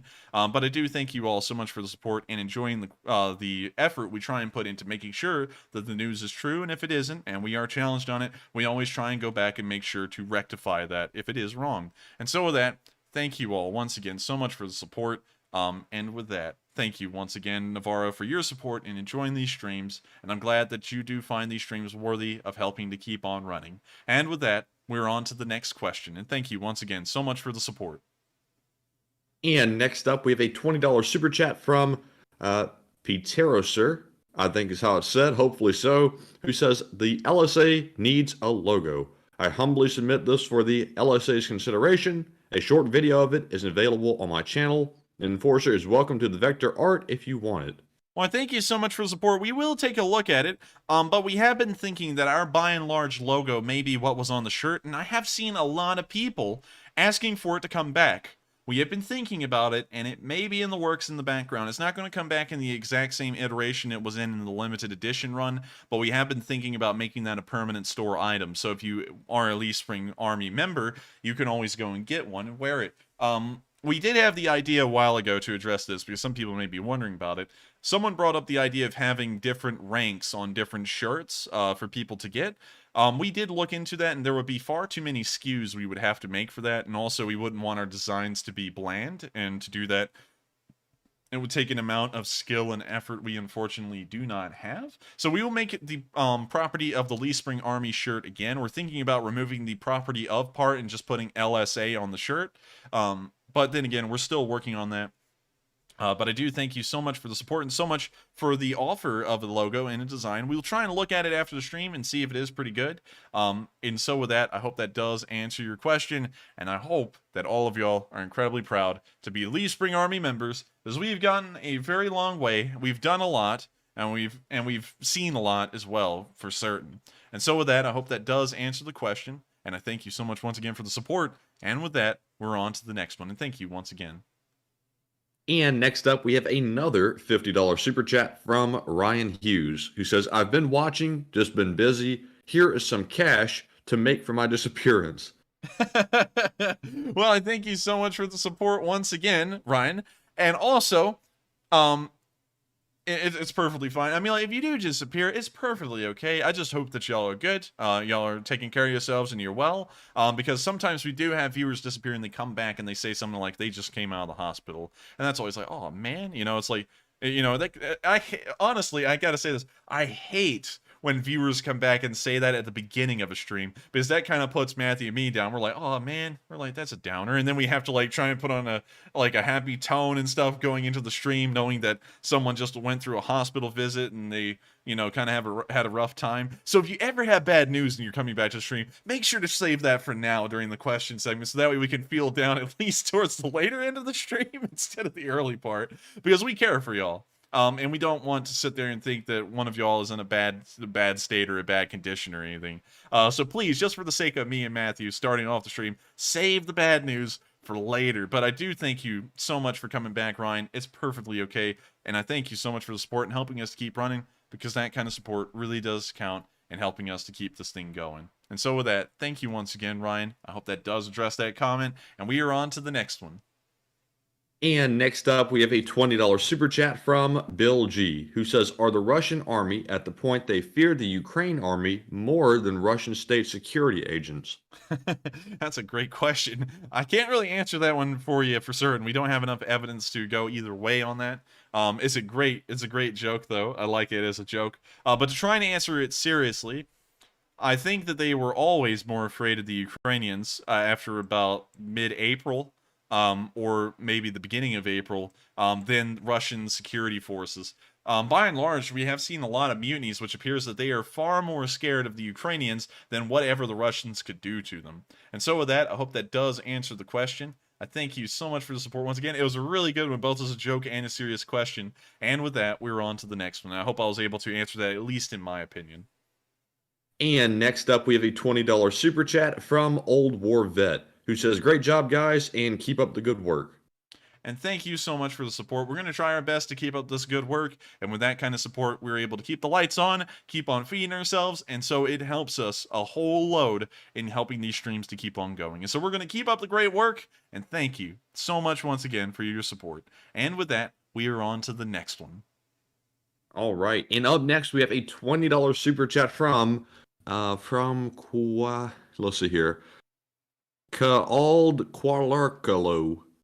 I have no idea how to say that. I'm actually going to copy and paste that and put that into the live chat. This is who I'm talking about, folks. But anyways, thank you very much for your support. And they put in a $20 super chat and say, "Chechens support Ukraine. The enforcer, can you look up Caucasian War and deportation of Chechens?" The Caucasian War. Caucasian War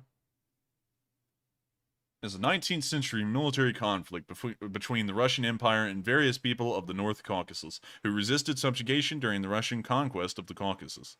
It consisted of a series of military actions waged by the Russian Imperial Army and Cossack settlers against the native inhabitants, such as the Circassians in here. Oh God, it is apparently attached to the Russo-Circassian War. Y'all don't want to look into that one. That one's terrible. But yes, that's pretty interesting. I'll have to try and read this off stream, of course, for the sake of time, because reading things like this can take time, and I don't want all of y'all to sit here for a good while just watching me read, because I don't want y'all to be bored. But I do thank you so much for the suggestion of looking at this and the deportation of Chechens. Deportation of Chechens and English. Ah, yes. Of course it happened in the time of Stalin. That was when a lot of stuff was happening in the Soviet Union that was just absolutely vile. I mean, the time of Stalinist, the Stalinist era of the Soviet Union was by far the worst time in the history of the Soviet Union. There's no other time during that nation's history where so many people were killed. I mean, like, I guess you could say the Russian Civil War may have been the only other time that so many people were killed in mass amounts. And of course, suffering and hardships always did endure. The security state never went away. And by and large, the communist system that existed in the Soviet Union was just brutal all the way through until Gorbachev started Glasnost and Perestroika, which was literally in the last 10 years of its life. But during the Stalinist era, the worst things happened to pretty much everyone. There was the Holodomor in Ukraine. There was the famine. The Holodomor was more of a manufactured famine, but then there was the Great Famine, which inflicted pretty much the entirety of the Soviet Union because the Soviets, Stalin, wanted the farms and the farmers to be collectivized. And the peasants at the time, which did own very little, when the Soviet authorities would come out of the cities and say, "We're going to collectivize your farm and confiscate all of your property," these peasants would just go out to their cow sheds and just slaughter everything out there, burn the fields. They would do everything to make sure that there was nothing to be handed over to the Soviet government. And so in the process of trying to collectivize the farms, they ended up starving out millions of people in Russia indirectly because of it. The Chinese would also do something similar in the Great Leap Forward, but that's a story for another time. But this seems to be something similar to it. And not only would they do this to the Chechens, they would do this to a lot of ethnic groups. I can't remember the exact names of them, but I think they did this to a lot of these Siberians. They would just kind of move them around wherever they wanted. And honestly, this is just a normal Stalinist kind of policy. But thank you so much for the support and pointing out it is another sick thing that the Soviets have done before. And it just shows how little they actually care for anyone or any kind of people, even their own. And so with that, we're going to move on to the next question. And thank you so much for the support in bringing up those 2 points. It does show a history of the Russians, the actual, I guess you could say, Slavic Russians, pretty much hating everyone else around them, including the Chechens. And so with that, we're on to the next question. And thank you once again for the support. And up next, we have a $20 super chat from Will Riley, who says, Dick Cheney believes that the children are the future. Teach them well and let them lead the way. Showed them all the beauty they possess inside, because the greatest love of all is inside Mr. Cheney. Well, Riley, you said all that poetic stuff just for a Mr. Cheney joke. Well, thank you very much for the support, Will. And of course, I knew as soon as I heard your name, it had to have something with Dick Cheney in it. I was actually pretty shocked that Dick Cheney was so far in that message. But thank you so much once again for the support, and thank you for the Will Riley, for the Dick Cheney joke, Will. Also, another thing to point out with that is, yes, it's always important to make sure to raise the kids well. That's something I think is largely a failing with modern societies. And, you know, this is just an opinion of me. Take it with a grain of salt, because this is just kind of my thing. But I feel like discipline is a very important aspect to exhibit in a child's life. My parents were incredibly strict on me, and if you like the way I act, behave, that's a large amount because of how strict they were on me. And so, in doing so, they disciplined me quite well, and, you know, so I kind of keep a very level head. I feel like a lack of discipline can kind of lead to irrationality. You know, of course, that kind of goes into parenting, you know, because there's never a perfect way to parent. You could parent in a very strict way and have a rebellious child. You could parent in a very lenient way and have a very strict child. You know, it never really turns out a perfect way. There's never a perfect formula to that. And of course, I don't have kids to speak of my own to say I have any experience with it, but based off of how I was raised, I do have to say that raising children the right way is incredibly important. I think that really may be the entire goal of society, is making sure that the next generation comes up and can do even better than the last one, regardless of how it actually achieves that goal. And so with that, thank you so much for the support. I hope that does address the comment, Will Riley. And of course, there is always a goodness and a light in Dick Cheney. And with that, we are on to the next one. And next up, we have yet another super chat from Ryan Hughes, who puts in a $25 donation and says, just to be clear, my disappearance was a good thing. Much progress and nothing negative. I've watched every single video you've made since day 4. Here's some more cash. Ryan, you don't have to send in super chats all the time, Ryan, but thank you for them. Of course, it helps us out a lot. I just want you to know there's no pressure to do it.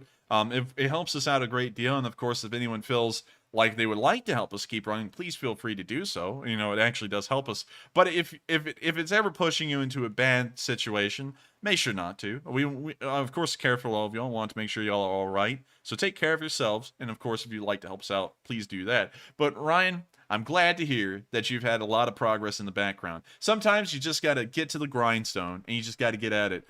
Just for those of y'all who do not know, I haven't said this on stream. This weekend right here, Friday, Saturday, Sunday, and Monday, is one of the most highly anticipated and looked forward events in my reenacting group. Considering that a lot of y'all pretty much know a lot about me, I don't really feel bad in saying that, because I'm sure that someone already knows what reenacting group I'm a part of. But they right now are down at one of the coolest reenacting locations to be at. I don't know if they're watching the stream tonight. It's a pretty long stream, so they might not be. But they're down there at a beach. They're enjoying themselves, and it's a fun time for them. And I actually missed out on this. I had actually reserved my little spot, paid my dues to go, and I decided not to go because I was running these streams. And so, you know, kind of in the same way, like you had to get your nose to the grindstone, and although you were watching the videos, it wasn't live. I've had to knock out a lot of things in my own personal life to make sure that these streams can keep on going and the wars news keeps on coming. And so thank you so much for the support. I completely understand where you're coming from, and I hope you were able to knock out a whole load of stuff and make sure to get yourself in a really good position. And so thank you once again for the support, Ryan. I hope that does address the comment. And with that, we're on to the next one. And next up, we have a $20 super chat from William Allen, who says the A-10 won't fly in combat without a support package of SEAD, AWACS, and JSARS. Just to mention a few assets, the AF sends everything they have to protect the attacking force. And that is true, and I thank you so much for the support. I don't know a lot about Air Force tactics when using A-10s, but I would say that you definitely sound like you're very well knowledgeable on that, and I would have to say that the United States would certainly not send over SEAD or AWACS or anything like that to Ukraine. Those kinds of aircraft, as far as I can tell, even for the U.S., are few and far in between and incredibly expensive. And so we may not want to send that kind of stuff over. And if we were to be using that on our own behalf, for the Ukrainians' benefit, that could be us getting directly involved in the war, which is something that the West most likely would not do. And for that reason, if A-10s are sent over with none of that support available, they may be sitting ducks waiting to be shot down every single time they fly. And so with that, I hope that does answer the question. I thank you so much for sharing that information with us, because that also does add a little bit to the discussion of how an A-10 might not be able to be used in Ukraine. And so with that, we are on to the next one. And thank you so much once again for the support. And up next, we have yet another super chat from Will Riley, aka Dick Cheney, who puts in a $20 donation and says, Mr. Cheney decided long ago never to walk in anyone's shadow. If he failed, if he succeeds, at least he lived as he believes. No matter what they take from him, they can't take away his dignity. Well, thank you very much for the support, Will Riley. You were very poetic tonight. You were really sending in a lot of eloquent sentences and quotes and stuff. And I got to thank you so much for them. They are pretty entertaining to listen to. And of course, we thank you so much for bringing Dick Cheney into the chat. So thank you once again for the support, Will Riley. And thank you once again for throwing in Dick Cheney. I guess those would certainly be words to live by. And I hope that a lot of y'all have been inspired by Dick Cheney's presence here in the live chat. And so with that, we are on to the next one, and thank you once again, Will, for the support. And next up, we have a $20 super chat from Ray P, who says, why would China upset the cart if they shied away from Russia to avoid economic disaster with the USA? P.S. Would love to see an A-10 light up a tree line. I would love to see an A-10 light up a tree line. I think the A-10, now I say this, I'm not a big fan of the A-10 being used in a war like this, but in Iraq and Afghanistan, that thing went to town, and no one can argue against that. It was impressive to see the single side of it, the sound of the gun could boost morale in units like no other. There's actually statistics and facts to prove that up, and the Air Force would make sure to use A-10s. In, I guess you could say, unison with demoralized units on the ground, because just the sight and sound of one could boost the soldiers' morale. And that tells you how much faith the U.S. has in those A-10s. But I do have to say, I would love to see one light up a tree line. And if you can reread the first part of that question that isn't about the A-10 lighting up the tree line, could you do that for me real quick, Matthew? And say that one more time. Could you reread the first part of that comment for me? So the first part of that comment was, why would China upset the cart if they shied away from Russia to avoid economic disaster with the USA? Why would Ukraine? China. Oh, I'm sorry. I'm for some reason I saw something in the live chat and I was like, oh, look at that. But we'll get to that in a little bit. But the Chinese are very territorial. You know, in a literal way. That's no pun intended. That's literal. They are very territorial, and they consider Taiwan to be part of China. And historically, it's kind of been. You could consider it a part of China since earlier times in history. Although there's a lot historically about Taiwan that was kind of leads to rabbit holes, which we'll avoid. But they consider that a part of China. So they're very territorial about it just being an independent country and being recognized like that. So they, as the communist Chinese, trying to still destroy the Republic of China, want that to be theirs and eventually want to invade it. And so for that reason, and seeing that the United States may actually be getting to the point that they may recognize Taiwan as an independent country, which we've never actually done. Well, we used to recognize the Republic of China as an independent and sovereign country, but we didn't after they lost the Chinese Civil War. At this point, we officially do not. That puts Taiwan kind of in a similar situation to Ukraine, because Ukraine's version of this situation was it joining NATO or it joining the European Union. And we can see that the Russians had such a problem with that they then invaded. That's kind of the same situation that the Chinese are being put in with Taiwan. If they are recognized as a sovereign country by the United States, that gives them a level of legitimacy that the Chinese would never see the day that they could actually invade Taiwan and make it part of the People's Republic of China without multiple countries around the world stepping in and condemning them for attacking a sovereign country that is recognized as one. So that's kind of the reason why the Chinese are kind of rocking the boat and shaking it in that way, because they're trying to make sure that in the future, whenever the opportunity arises, they can actually try and invade Taiwan and make it a part of the People's Republic of China. They haven't even done that with just Taiwan. They've also done that a lot with the former European colonies. They've done that with Macau, which was a former Portuguese colony, which is right here. That's Macau. They've also done that with Hong Kong, a much larger colony, once owned by the British. And I believe there was a couple of more. I think Shanghai. I may not be right with that. Shanghai at one point, I think, was either an incredibly large Western European trading city or something similar to that, because I remember there was a large foreign quarter there during the Chinese Civil War. Well, not the Chinese Civil War, during World War II, when the Japanese were at war with the Republic of China then. But I'm not entirely sure. I'd have to go back and look at that. But still, they've been doing the same thing with Hong Kong and Macau and trying to bring them into the People's Republic of China's ilk. Most importantly, because Hong Kong and Macau, but more importantly Hong Kong, are incredibly wealthy. And so they're trying to tap into a little extra bit of capital that flows through the world. Is that going to last for long? And is that going to last once Hong Kong kind of loses all of its special privileges? No, it's not. But with that, I hope that does answer the question, at least in a way. At least as far as I'm able to understand. And with that, we are on to the next one. And thank you once again for the support. All right. And next up, I want to give a shout out to Ted Agains for putting in a $35 super chat, but without a comment. So thank you very much, Ted, for that support. That is very generous of you. And I'm sure the Enforcer has a little bit to add to that as well. Yes, I do. I thank you so much for the support. It helps us out a great deal in running this channel. And of course, without viewers like you who help us to keep the stream running, it wouldn't be possible. You help us to put the pizza in our mouths, the coffee to our lips, the electricity to our computers, and the tuition to our college to keep this thing rolling. And so I got to thank you so much once again for the support. It helps us out a great deal. And it's viewers like you who help make this possible. And so thank you once again for the support. And with that, we're going to move on to the next question. And also, real quick, someone said Hong Kong was handed over. You're right, but here's the caveat to that.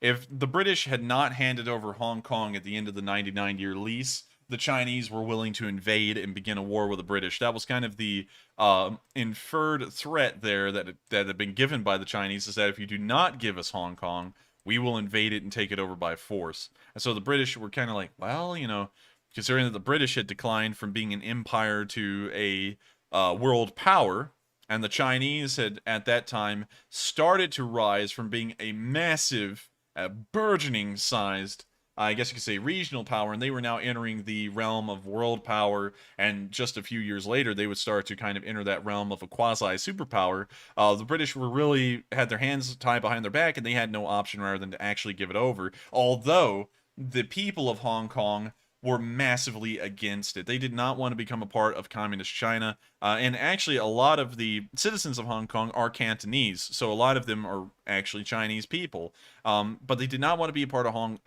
of mainland China because they would lose all of the special laws, rights, and privileges that they've been provided from the British for about 99 years.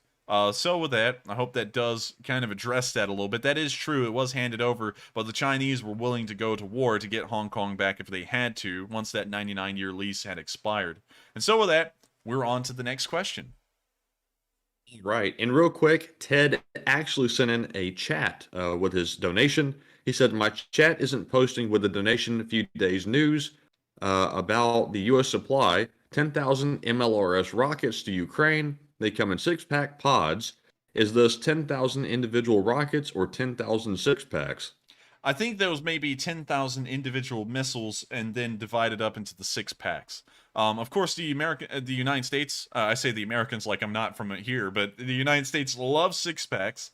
And so I think that's talking about the total of missiles, and then those will be divided up later into the 6-packs. And so with that, I hope that does answer the question. Once again, that's an assumption. I feel like if you had 10,000 six-packs, there would be 60,000 missiles sent over, and I don't even think we have that in our inventory. So it's most likely 10,000 missiles and six-packs. So with that, I hope that does answer your question, Ted, and I hope we were able to answer that fairly well. And with that, we're on to the next one, and thank you once again for the massive amount of support. And next up, I want to give a shout out to Mark King for putting in a $20 super chat without a comment. Thank you very much, Mark, for your support, and we appreciate that very, very much. And up next, we have yet another $20 super chat from Ryan Hughes, who says, Enforcer, given the fact that Russia is a dictatorship and has failed miserably in Ukraine, do you think the same would happen to China, given they are a dictatorship as well? I think it could. It's a very good possibility. The Chinese, I was actually talking to someone in Discord last night about this. The Chinese have a history of being unstable. And while they look stable now, the Qing dynasty looked stable until it literally just fell apart in 1911. And this could happen the same in China. We do know that there's some kind of an economic issue going on in there, a massive one as far as we're able to tell, although the Chinese usually suppress that kind of information and make it look like everything's okay. So as far as I'm concerned, it could cause a lot of diplomatic unrest, well, political unrest within China because of all of the, I guess you could say, problems that they're starting to have recently. Also, another thing that's really funny about the Chinese, really interesting about them, is that most of their population does not live anywhere rather than right here, and you can actually see it by the density of roads. Most of them live here, kind of in I guess you could say central and southern eastern China. There's almost no one who lives out here in Tibet and Xinjiang. Hopefully I'm pronouncing that correct. Or Manchuria. Manchuria is somewhat populated, but not as much as the area down here. And I always found that kind of interesting because much like every other country, it has a incredibly population dense area, and then there's places that are just almost empty. And so with that, I hope that kind of addresses the comment and also throws in an interesting fact there a little bit, Ryan. And I hope that was able to answer your question fairly well. And with that, we are on to the next one. And thank you once again, Ryan, for the support you've given us tonight because it's been massive. And Ryan isn't done yet. He puts in another $20 super chat and says, Hello again, boys. I believe in an eye for an eye. Do to others as they have done to you. Russians are no exception. And I thank you very much for the support, Ryan. And I do have to agree that it's kind of an eye for an eye thing. And I can understand the Ukrainians if they were to start doing things that the Russians have been doing and just... the Russians literally do this. They'll take prisoners, they'll execute them, and they'll literally go, hee, whoops, oh, that was an accident from our end. We'll just try and not do it again. And then they'll do it again. And we've seen that they've never stopped during this war, even tried to curtail it. And so if the Ukrainians now started to go, oh, look, we got 12 Russian prisoners, haha, hoo, hee, whoops, it looks like they're all taking naps now, or they got dropsy disease, I would be like, well, you can't really blame them at this point now because they've sat here for months with the Russians treating them like roaches, quashing them wherever they can, however they can, and then now they've gotten so frustrated that they're going to start doing the same thing in kind. You know, can't really act like that's too uncalled for, you know, considering the circumstances. And so with that, I do agree with you, Ryan, and I thank you so much once again for the support. I hope that does address the comment, and thank you once again for sending in like the 5th or 6th super chat of the night that you've sent in alone. And so with that, we're going to move on to the next one, and thank you once again. And next up, we have a $20 super chat from Michael Cabrera, who says, For the coffee fund, cheers. With a catch, a lawyer joke. What do you call 300 dead lawyers at the bottom of the ocean? A good start. What? That's not a joke. That's just... That sounds serious. That's straight up slaughter. He's asking for genocide against the attorneys. Honestly... you know, honestly, yeah. You know, but I think who's going to represent you at your criminal trial, though? That's true. That's true. I guess he's just gonna go out there with a fishing pole and bring one back up for a bit. I would have to say that his defense in court would be very lifeless and very cold if he was to do something like that. Hopefully, he'll call on. But with that, thank you for the support. That's an interesting joke. But also, can you reread the first part real quick, Matthew? The first part was for the coffee fund. Oh, well, also, thank you for the coffee fund. You may be throwing us to the bottom of the sea, but at least we'll have some coffee in the meantime. And so thank you so much once again for the support. I hope that does answer the question. And with that, we are on to the next one. And thank you so much for the support. And next up, we have a $15 super chat from Rick George, who says, regarding Taiwan, the experience we are seeing with Russia, I believe the Chinese officials are just as corrupt and take money out of the defense budget, so the Chinese military isn't as good as they make out. Oh, that's entirely true. There's a lot of corruption that goes on in China, like everywhere. The Chinese keep it under wraps pretty well, but there's a lot of instances of Chinese officials, politicians, and businessmen who've been put in charge of large companies by the party, committing atrocious, like siphoning jobs and pretty much heists almost sometimes. The Chinese execute some of them, but I'm sure that there's a lot of them who get away with what they're doing. And so I would not doubt for an instant that that is happening in China. One thing that's interesting about the Chinese is that they actually realize that communism fails if it's just practiced across the board. And so what they did, and this is the reason why the Chinese are a successful quote-unquote communist country, is that they created these things called special economic zones, like Shanghai. And so foreign businesses would pour into Shanghai. That's why a lot of these cities have burgeoned in size over just the past few decades and nearly grown in 1,000% their size during that time, is because they've been created into special economic zones. And so capitalism as an economic practice is exhibited in these cities while the rest of China is pretty much still run under a communist system. It's an interesting thing, and it does show. And, you know, I feel like this is a pretty easy thing to say. It doesn't really get into politics a lot. It's just something that you can see.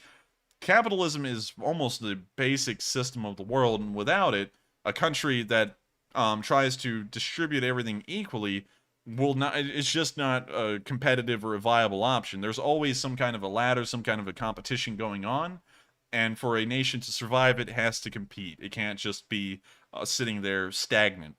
So with that, I hope that does address that comment about the Chinese. I'm sure there's a lot of corruption going on in the system like that.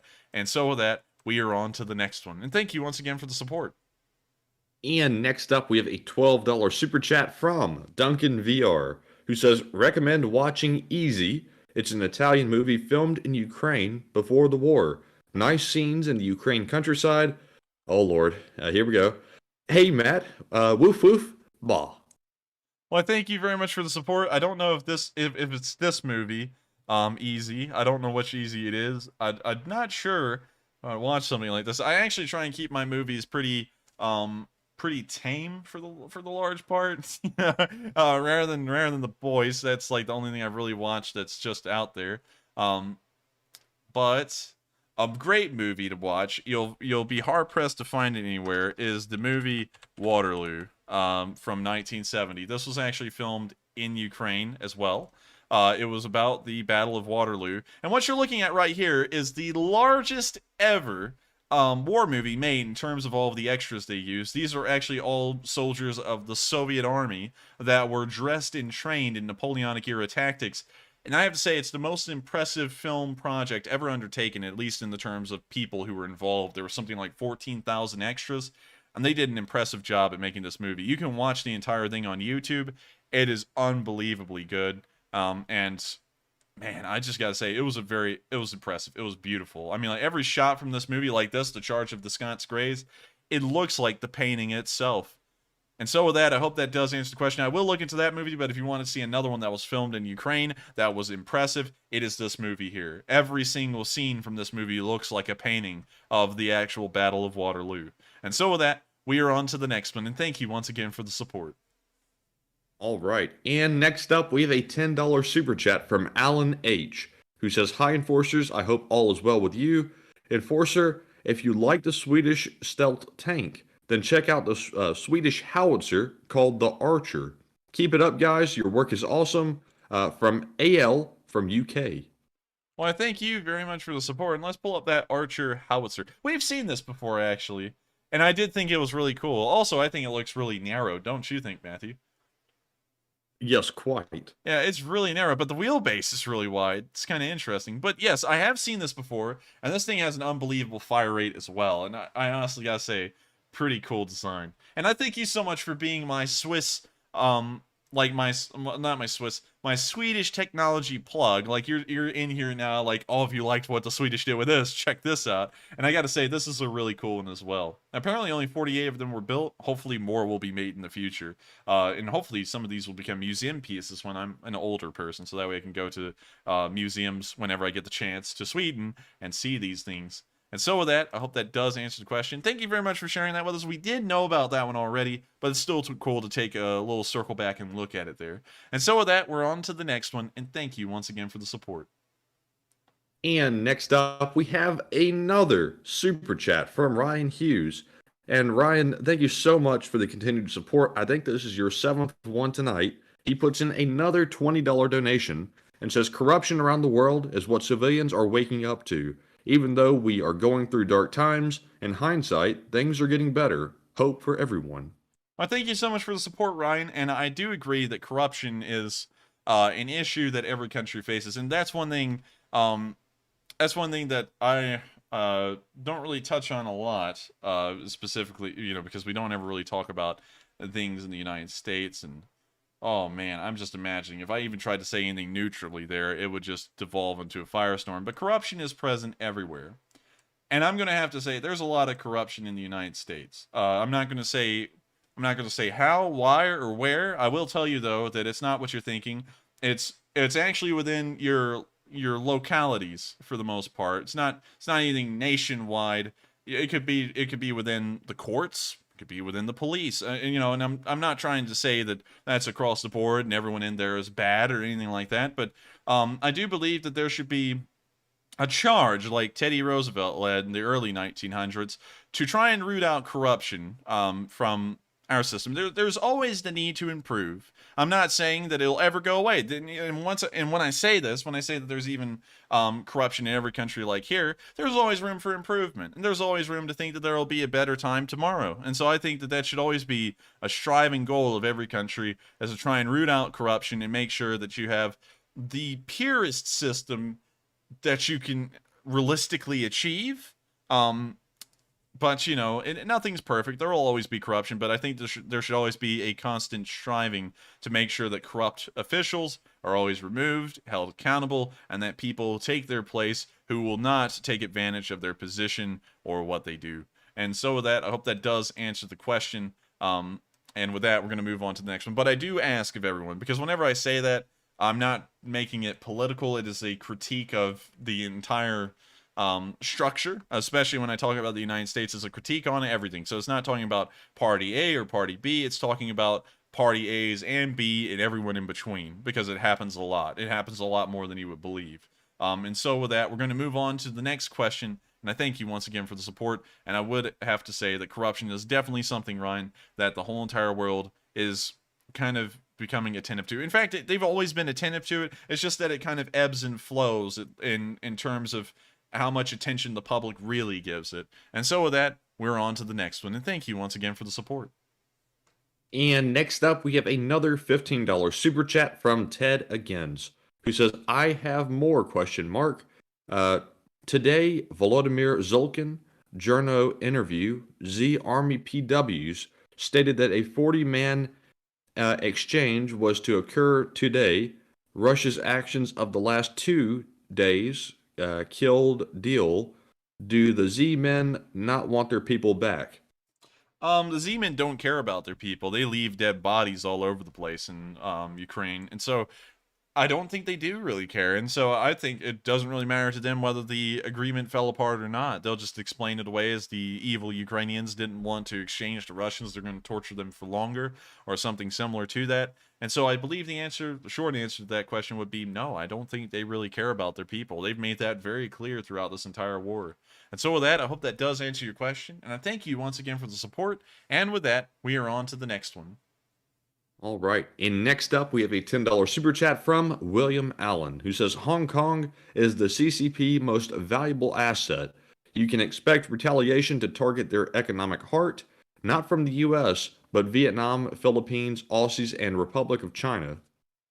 And I do have to say that's pretty true. Hong Kong is actually called the Pearl of the Orient, and it definitely is. It has a massive amount of money that flows through a city like that. Actually, let's pull up their GDP Hong Kong GDP.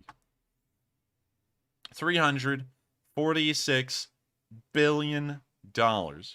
And their population is 7.4 million. That's a lot of money to go through a single city per year. $346 billion.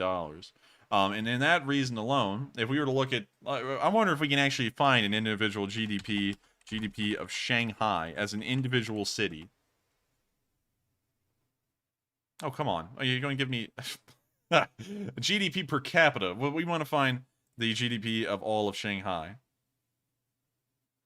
Come on now. Don't make me look for it too much. I just want to find it real quick. Shanghai has a population of... Come on. Just give me the information. It has 25 million people living in it. But we now want the monetary figure.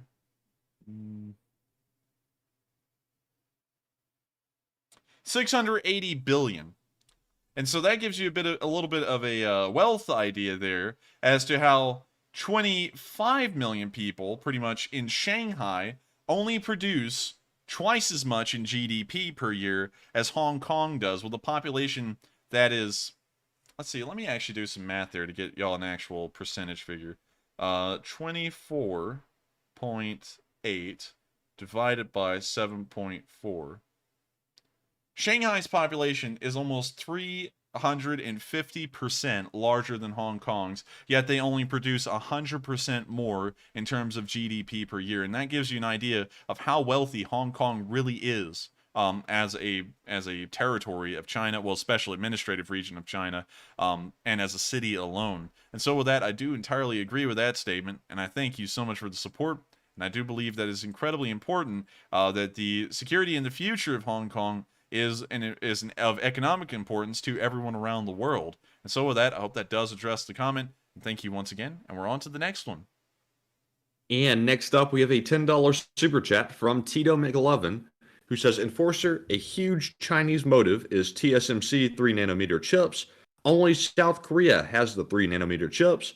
We need to get TSMC scientists out of Taiwan now if we are to maintain our dominant status in weapons technology. And I thank you so much for the support. I don't really know a lot about TSMC and that kind of computer technology side of things. But if you are saying that, I will take it at face value. I do believe it would be important to get those scientists out and bring them to either Korea, the United States, or a country that has American protection. South Korea and Japan would qualify as a country like that. Because, of course, if we lose those people to the Chinese may begin to produce technology that may be far beyond what we'll be able to produce or make beyond that point. And so with that, I do thank you so much for the support. I don't really know a lot about it, but I would have to agree with you that making sure that the intellectual side of things is removed, so that way the Chinese don't gain anything that will permanently be there like that. So I hope that does answer the question, and I thank you once again for the support. And with that, we are on to the next one. And next up, we have a $10 super chat from Volodymyr Yaskulka, who says, in Russian, I do believe, but in the English translation says, Russia will now flee on foot along the bottom of the Dnieper. Well, I thank you very much for the support. It may be Ukrainian. They're very close looking to each other. So just in case, we're not sure if it's Ukrainian or Russian. I wasn't able to see it. But I do thank you very much for the support. And it is nice to hear that you do believe that Russians will begin a special under-river operation to retreat as fast as they can. But it's not a retreat. It's actually just a strategic infantry movement as a sign of goodwill to the Ukrainians and the rest of the world. And so with that, thank you so much once again for the support and the good little joke. And with that, we are on to the next one. And next up, we have a $10 super chat from Will Riley, who says, Dick Cheney wants to know who has the better voice, Whitney Houston or Billie Holiday. Unfortunately, I don't know Billie Holiday. I hate to say that, Will, but it's, because by default I only know Whitney Houston, I would have to go with Whitney Houston as my pick. But I thank you very much for the support. I hope that does answer the question, at least in a way. And with that, we're going to move on to the next one. And thank you once again, Will. And before we move on, how many questions do we have left, Matthew? So let's see. We have about 30 questions left. Are you serious? Yes. Goodness. All right, and with that, we're on to the next one. And next up, we have a $10 super chat from Vance Hicks, who says the Chinese economy is in even worse shape than ours. After seeing the world turn on Russia, do you think that the price they know they will pay will be worth it to them to gain Taiwan? I'm not entirely sure. That's something, and unfortunately, due to time reasons and also having 30 of these left, I already know this is about to become a marathon, so we're going to have to kind of cut these answers down to be a little bit shorter. I'm sorry to everyone for that, but I hope you understand because we do have to get some sleep. But to answer that, I think they may try and weigh their economic concerns and try and regrow their economy if they can, and maybe bluff their way into making the West not do anything to legitimize Taiwan. So with that, I hope that does answer the question in a way, and I thank you very much for the support. And with that, we're on to the next one. And next up, we have a $10 super chat from Ashley, who weighs in on the A10 debate and says, we are grateful for your informative news. Thank you. And the question is, would you like to reconsider the A10's effectiveness if accompanied by SAM suppression like the EA-18G Growler? Well, I thank you very much for the support, Ashley, and thank you so much for enjoying our stream and being a longtime viewer. And to answer that, yes, if it did get some kind of support, like one of our viewers has priorly mentioned about the AWACS and the SEADs, or something similar to suppress surface-to-air missile batteries, that would cut out a lot of the problems for the A10, but there would still be the manpads to contend with, and that's something that you really just can't account for. But with that, I thank you so much for the support, and I hope that does answer the question. I would reconsider if it did get the proper amount of support to make it effective. And with that, we're on to the next one, and thank you once again. And up next, we have a $10 super chat from Blue Neptune, who says, did you know that China has bought USA's largest pork processing plant and has purchased over $2 billion worth of Midwest farmland? I have heard about that. I know where you may have heard about that, and I'm going to say this for a second because it sounds concerning, but hear me out. The Chinese owning land in the United States is absolutely meaningless. And I know where this was heard, most likely, because I was walking by Fox News one day. It was on in our house. And just for those of y'all to know, it's not that Matthew or my family is just Fox News diehard people. We switch over through all of them. We watch him, well, not we, because I hardly have time to watch anything, but the family watches like MSNBC, CNN, Fox. They just watch whoever, and then I come upstairs and they're like, oh, did you hear about this? And I'm like, oh, yeah, no, I'm making news down here. And so I sit there and tell them, nah, you know, they're lying. They don't have any backup for a source or proof or anything. But with that one, Fox News, which once again, they're legally qualified as entertainment. Let me just put that out there before I say this. They say that the Chinese have bought property near, oh my god, Air Force bases and military installations. Jesus Christ, what could they do with that?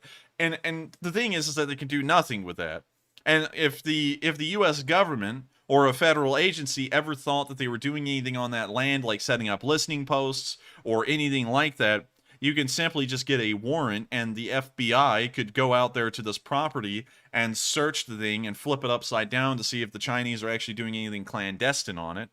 So in terms of it compromising national security, that's not even a concern. And them buying a pork processing plant, like the largest one in the country, like, you know, a Chinese state-run company or something like that, that's not a massive concern either. Because if the Chinese sat there and said something like, oh, you know, we want to get the United States for something, shut down the pork processing plant, the United States can just say, we're seizing that property. It's now going to be handed over to someone else, or it's going to be run by the federal government for a short while. And they could just do that. And so while those always sound concerning, there's always a workaround that makes that completely null and void. Really, that's more of a business thing that the Chinese are trying to do as a money-making venture. But there's no way that that can actually come back to affect the United States. It's not like they would shut down pork processing and pork prices would skyrocket in the U.S. and the U.S. government would go, oh man, we're absolutely helpless with the Chinese in messing with our own economy and our own pork processing plants domestically in the United States. There's absolutely nothing we could do. The United States would literally step in and take control of those pork processing plants. We've done that before. We've done that with coal mines. We've done that with just about everything at some point in history. So I wouldn't worry about it too much. I know that the mainstream news always has to make something almost tabloid-like to freak people out and make them think that something that really isn't concerning is incredibly concerning, but do not fear. I have heard about it, and there's workarounds to it to make sure that nothing bad comes out of either of them. And so with that, I hope that does answer the question, at least in my opinion. And with that, we're on to the next one. And thank you once again for the support. And next up, we have a $10 super chat again from Blue Neptune, who says, if you guys are really old school British, you would know Benny Hill back in the day. His show was classic silly, the only way a young dude could see a boob on TV in 1970. Well, I thank you very much for the support. He's putting it out there pretty simply. Yeah, he's putting it out there pretty simply. I thank you very much for the support, but sadly, as a kind of like a I view myself as like a solid red, white, and blue American, because I just live here, and I think everyone should consider themselves an American if they're here. But as a largely British American, DNA-wise, being 90% British, I unfortunately have never seen Benny Hill. But I do thank you very much for the support. I hope that does address the comment. And with that, we're on to the next one. And thank you very much once again for the support. And a big shout out to Alan Billings for putting in a $10 super chat without a comment. Thank you very much for your support of the channel. And next up, we have another super chat from William Allen, who puts in a $10 donation and says, a black loose spring silhouette with a black star above an OD background, the words "Come and Take It" on top, and Loose Spring Army below would make a great 3x5 flag too. Well, I thank you very much for the support, but I feel like the "come and take it" thing is a kind of a political thing, and we want to avoid looking like we're politically affiliated with anything. But it's a pretty good idea. I do know that you may be also talking about the Gonzales flag, which was used in the, I guess you could say, the Texan-Mexican War of, I believe, 1836, or I forgot the exact year. I'm sorry about that, but I do thank you for the support. But sadly, we don't want to try and look like we may be associated with anyone politically. In that regard, I feel like that would almost be like the same as like putting like a sickle and a hammer on something with the Leaf Spring Army on it. Is that would almost make us. Well, that would definitely make us look like we're in a certain group, and we're not really wanting to look like that. But I do thank you once again for the idea. It was a good idea, and that's the thought that counts. And so with that, I thank you very much once again for the support. I hope that does answer the question, and we are on to the next one. And next up, we have a $10 super chat from Melissa Harden, who says, do you think that Russia might be egging China on to divert the US and UK from supporting Ukraine? I'm not really sure about that. There's not really a lot of information about that to go either way. No official reports or video or picture evidence. I haven't really seen a lot of political, diplomatic discourse in between the Russian Federation or the People's Republic of China, really ever since the war started. There's always the slight murmur that there may be, but there's nothing really strongly about it for me to make an assumption or an assertion like that. So with that, I thank you very much for the support, but due to ignorance on my end, I'm not really sure if they would be egging them on or not to do something like that, because that could make things a whole lot worse for them in some instances. And so with that, I hope that does answer the question, and I thank you very much once again for the support, at least in my opinion. And with that, we're on to the next one. And next up, we have a $6 super chat from Rick George, who says, helis are a platform. It's meant to pop up, find, shoot, and pop down. It's the missiles that kill. Both Ukraine and Russia seem to be now down to unguided missiles. Are there not enough guided missiles?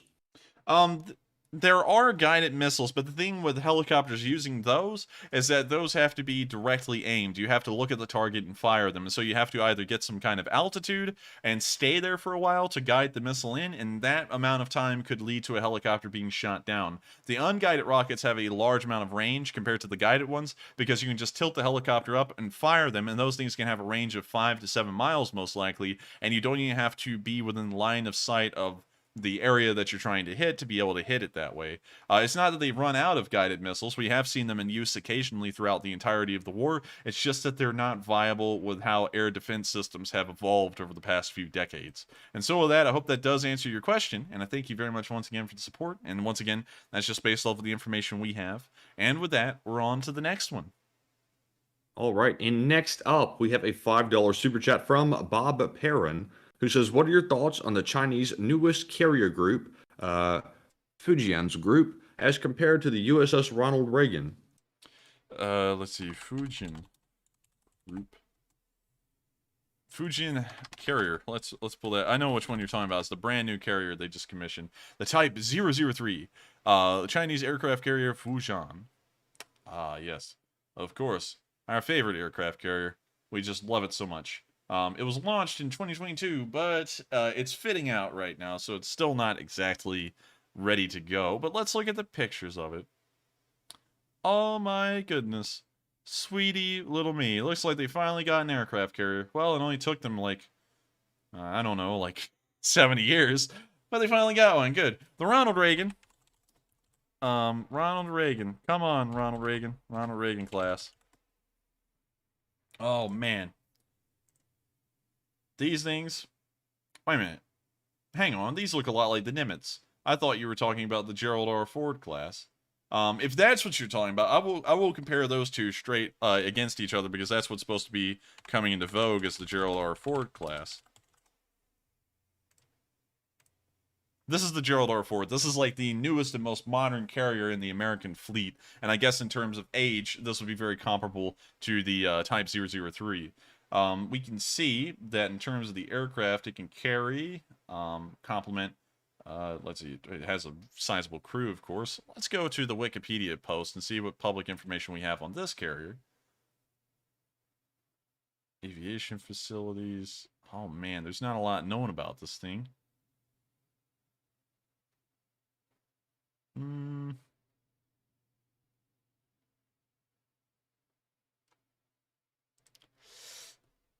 Let's see here. The Gerald R. Ford can carry 75 aircraft. Which is massive. That's a very sizable figure. But we don't know how much the Fujian can carry, but we can see that it's 984 feet long, and the Gerald R. Ford is 1,092 feet long. So it does beat it in length, and for that reason, and also, let's see, the length, the beam. Okay, so the beam is somewhat wide on the flight deck. Let's see if we can get some dimensions here. So 129 feet of the waterline. We have the waterline to compare. So the waterline's wider on the Gerald R. Ford by a bit. Also, the length's longer. So it can carry more aircraft just by the length. Just assuming off of that, the Gerald R. Ford may have a 5 to 10 aircraft advantage over the Type 003. So in that regard, I feel like the Gerald R. Ford, at least in its aircraft carrying abilities alone, does exceed the Fujian in its capabilities. And also the other thing to ask oneself is what kind of aircraft can the Chinese use with that carrier, and how competent are they compared to what the U.S. is going to be using on the Gerald R. Ford. And so with that, I hope that does answer the question, at least in a way, or at least give an idea of how to answer that question. And with that, thank you once again for the support, and we're moving on to the next one.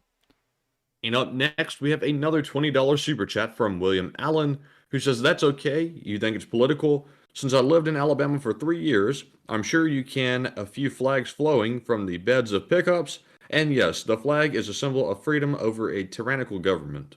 And I would agree, I would definitely agree, William, and I don't mean to just shoot down the idea, but the thing is, it's even hard to talk about because I know it will cause a lot of political stuff in the chat, is that the come and take it stuff these days, just to explain how I'm looking at it, the come and take it flag, the Gadsden flag, is now associated with people who own rifles and guns of a general kind, and it's now become this thing that's really associated with that instead of the Gadsden flag of the Revolutionary War, which is what it should be associated with.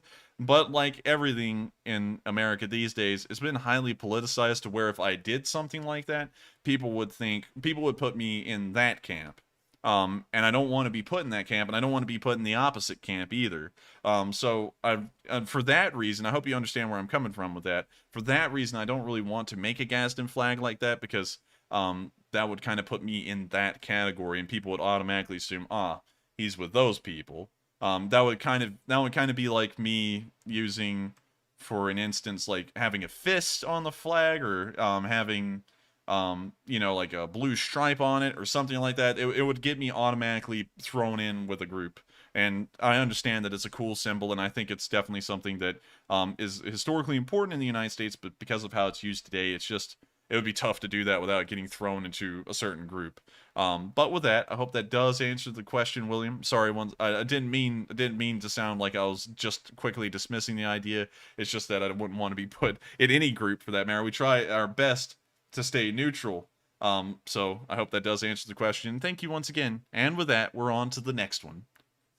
All right, and next up we have a $5 super chat from Quantum Fighter, who says, "Isn't it imperative for NATO to try and establish complete supremacy in the Baltic Sea now that SWE and Finn joins NATO, or are already capable force there?"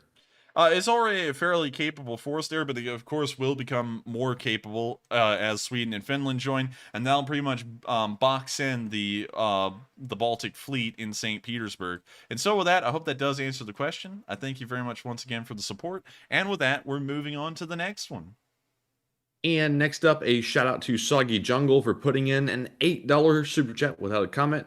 Thank you very much for your support of the channel. And real quick, just to go over the poll really fast, the question was, if the U.S. Speaker of the House were to not visit Taiwan, would that be showing weakness? 80% of you said yes, and I would agree with you. And that's all we're going to be able to cover for the moment, because we have a lot of super chats to get to and a lot of live chat questions to get to as well. So up next, we have another $5 super chat from Bob Perrin, who says the A-10 only needs one wing to fly. It's darn near impervious to battle damage.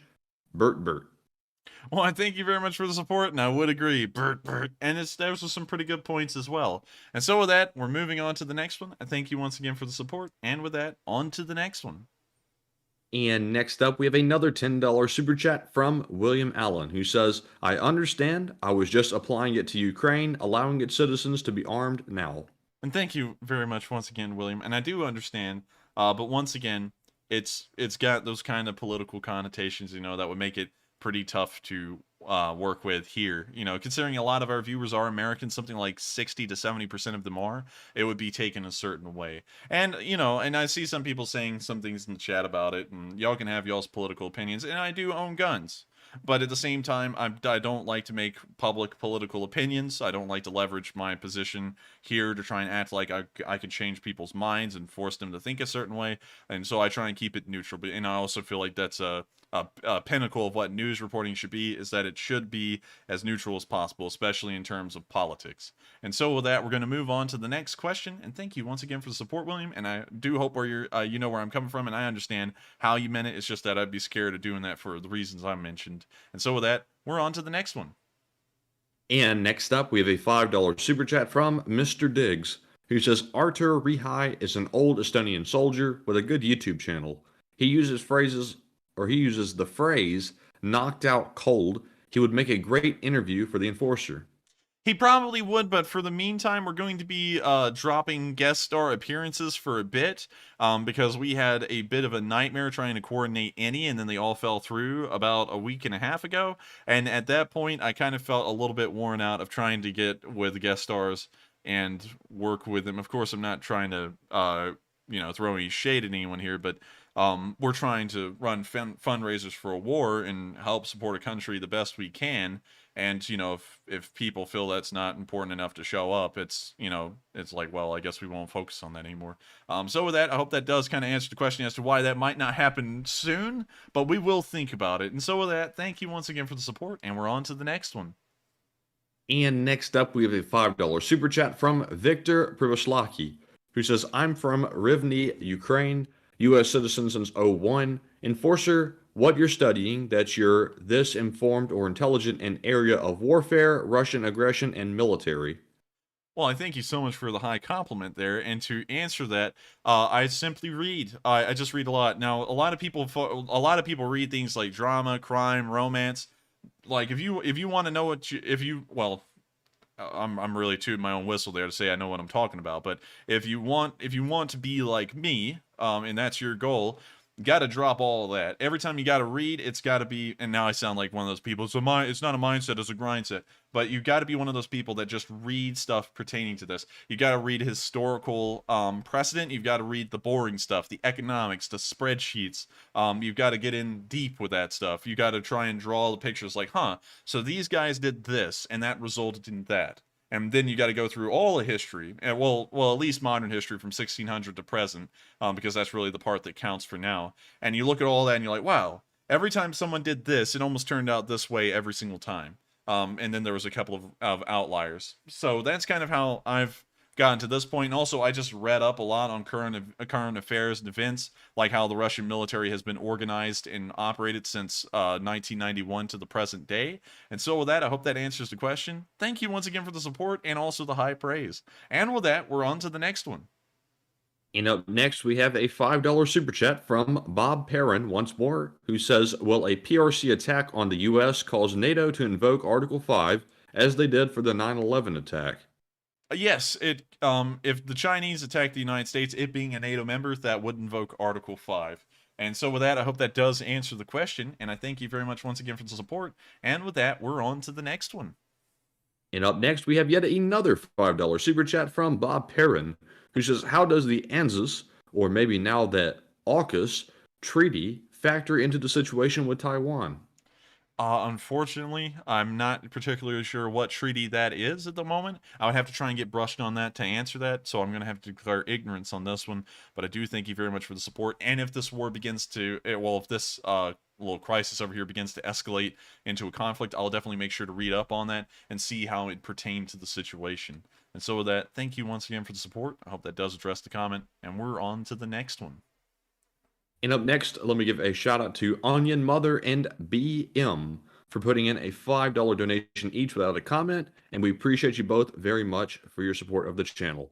And next up, we have a $5 super chat from Yuri Bench, who said, you were right, I do live in Tel Aviv. Keep up the good and important work that you are doing. Hey, well, thank you so much for the support, and that is cool to hear that you live in Tel Aviv. And so with that, thank you once again. We're going to try and do our best to keep doing what we've been doing, and thank you once again for the wonderful support. It helps us to keep on running. And with that, we're on to the next one.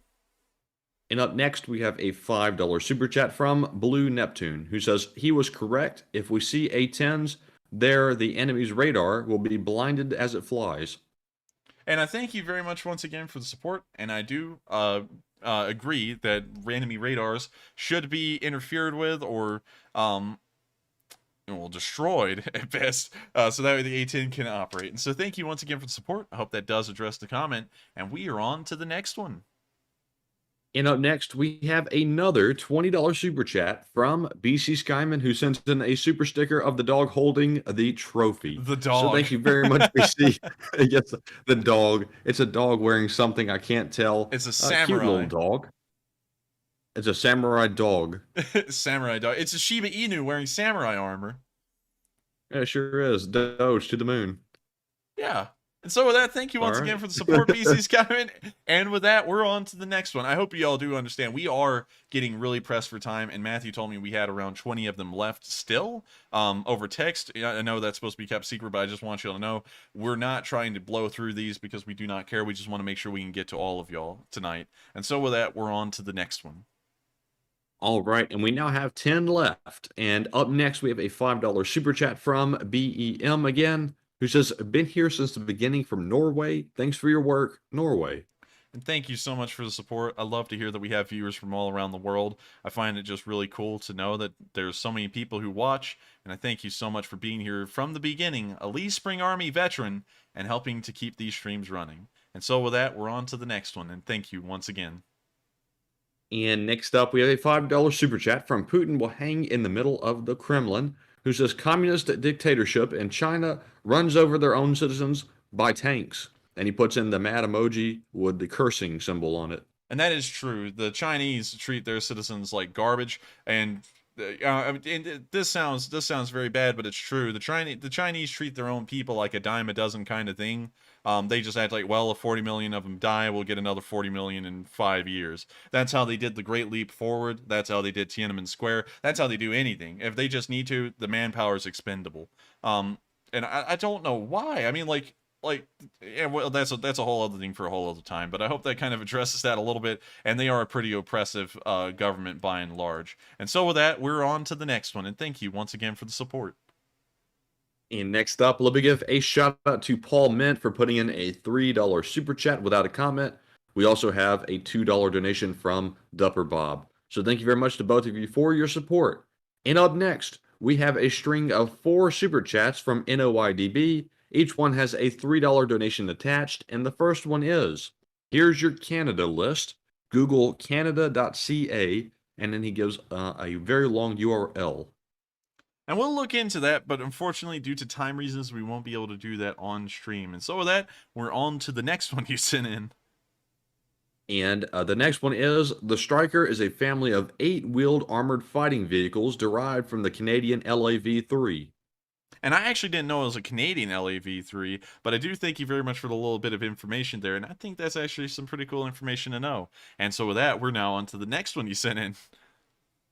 All right, and next up we have July 6th, Canada donate 39 GDLS armored combat support vehicles, brand new. Find a photo, it's cool. Well, I would love to find a photo, but due to time constraints, we're going to have to pass through these as fast as possible. But we will try and look into that when we can. And I'm sorry, NOYBD, I hate that we're having to try and rush through these. But how many do we have left, Matthew?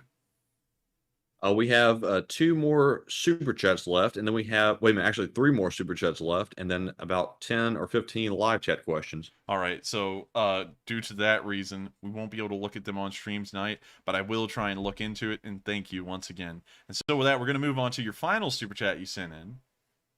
And the final one is, what would happen if the Baltimore Ravens left Baltimore? Would Baltimore fall? Nah, Baltimore's already fallen. Sorry to anyone who's from Baltimore, but I think you'll admit it too. But I thank you so much for the support, NOYBD. And if the Ravens left Baltimore, I guess the worst thing that would happen is that Fort McHenry would just stop getting funding or something. I think that's the only thing left in Baltimore that's still pretty decent looking. And so with that, we are on to, I think, the last super chat, or the second to last to the night. And with that, thank you once again, NOYBD, for being a longtime channel viewer and helping to run this channel. And with that, we're on to the next one. And next up, we have a $3 super chat from Chantel Prepelek, who says, you two are awesome, first and foremost. Second, I've got to tell you that Mr. Poetic is quoting a Whitney Houston song called I Believe. LOL, I do believe. Well, I thank you very much for the support. I do thank you for telling us that, because I am about as out of the loop on modern pop culture as anyone could ever be. You can ask Matthew about that. It's true. And so with that, thank you once again for the support and sharing that with us. And with that, we are on to the next one. And up next, we have yet another $7 super chat from Putin will hang in the middle of the Kremlin, who says Chinese Communist government is a dictatorship. They weren't elected by people. And that is true. Not to go into that too much, but I will agree with that entirely. It is definitely a dictatorship, especially with the Xi, or as they call him, Winnie the Pooh, at the helm. Now this has been completely banned off of YouTube itself. And so with that, we're on to the next one. And thank you once again for the support. And for the final super chat of the night, until we get to our live chat questions, we have a $2 super chat from Nicholas Sprouse. He says, who are the mother truckers I keep hearing about? I'm not really sure which ones you may be hearing about. So unfortunately, I won't be able to answer that question due to ignorance on my part. But thank you once again for the support. I hope that does answer the question. And with that, I see we just got another one, and so we're on to that one. And Melissa Harden sends in a $10 donation and says, apparently the Warthog is a fear factor weapon when it comes to at-troops gun, blazing and rockets firing. And I will have to agree, it is definitely a fear factor weapon. It's pretty good at its job, but also the gun is just a demoralizing thing for the enemy, and of course a morale-raising thing for U.S. troops. And so with that, I hope that does answer the question, Melissa. Sorry for trying to cut this as short as possible, but I do thank you once again so much for the support. I want you to all know that while we're having to power through these, because there's just so many of them, we appreciate every single one of you. And so with that, I hope that does address the comment, and we are on to the next one. And moving on to our live chat questions. Up first, we have a question from Tasman006. This question also inspired a poll earlier, and the question was, would Russia stop the war if Moscow was bombed and Putin is killed? And do you think there's going to be a big tank battle when Ukraine takes back Kherson? I don't think there will be a big tank-on-tank battle in Kherson, and to speak of the Russians, I'm not entirely sure about that. I'm kind of on the fence with that idea. It could go really either way. And so with that, I hope that has answered the question, at least a clear one on the second part and somewhat a vague one on the second. And with that, we're on to the next one. And next up from the live chat, we have a question from BC Skyman, who says, Matt, does the enforcer have any idea why the Azov unit could not fight their way back to the front lines? I would prefer to fight my way back instead of being executed.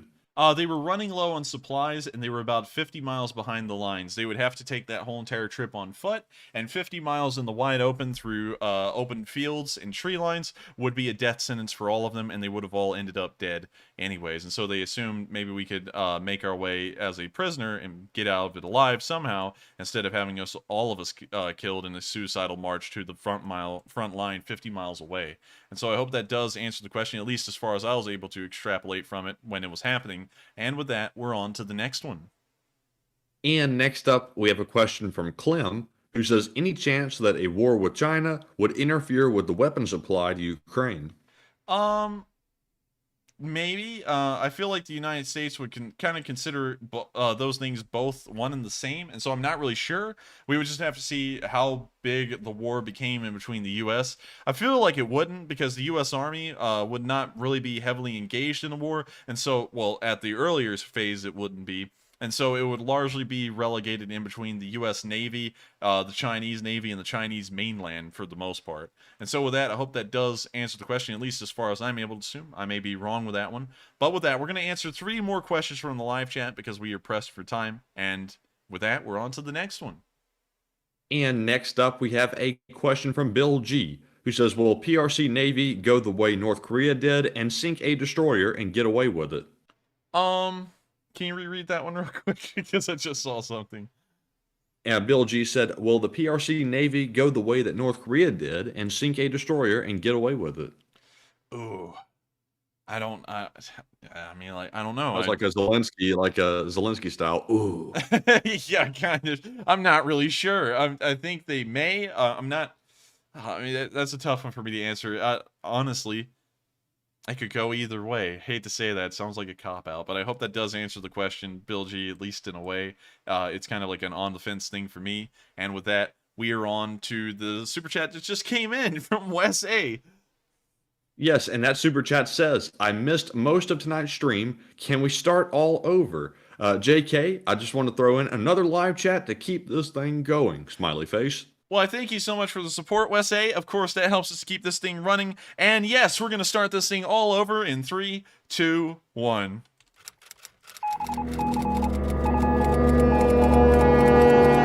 And I'm just kidding. We're not actually going to start this thing all over. I just ran that little intro for just a second. But thank you so much once again for the support, Wes Anderson. It helps us out a great deal, and it helps us to keep these streams running. And so thank you once again for the massive and incredible amount of support. And with that, we are on to the next one. And next up, we have a question from Winnebago, who says, Enforcer, if China does something stupid and they get hit with sanctions like the ones on Russia, what do they produce that will be missed the most? Oh, man. That's... If the Chinese were hit with sanctions, what would they produce that would be missed the most? It's a tough one to answer. It wouldn't be anything revolving around dairy. A lot of the Chinese are lactose intolerant, so they wouldn't miss that. On top of that, we don't even get anything dairy-wise from them. It would most likely be phones. It would most likely be the knockoff iPhones that they make. So with that, I hope that does answer the question, at least in my opinion. You know, there's a lot of things that they could miss in that event. But with that, thank you once again for the support. I hope that does answer the question in a way. And with that, we're going to answer 2 more questions from the live chat, and then we're going to round out tonight's stream. And next up, we have a question from Israel, who says, do you think Ukraine can or will bomb the pontoon bridges? Yes. Oh, yes. I do think they will bomb the pontoon bridges. If they took out the real Antonovsky bridges and also the bridge near Novokakhovka, they will certainly go for the pontoon bridges as well. It's all a matter of just knocking out the river crossings, regardless of whether they're a permanent standing bridge or a pontoon bridge. And so with that, I hope that does answer the question. And we are now on to the final question of the night. And so who was the lucky last person who threw in that lucky last question of the night? The final one of the night is from Jump for Joy, who says, Enforcer, I am confused.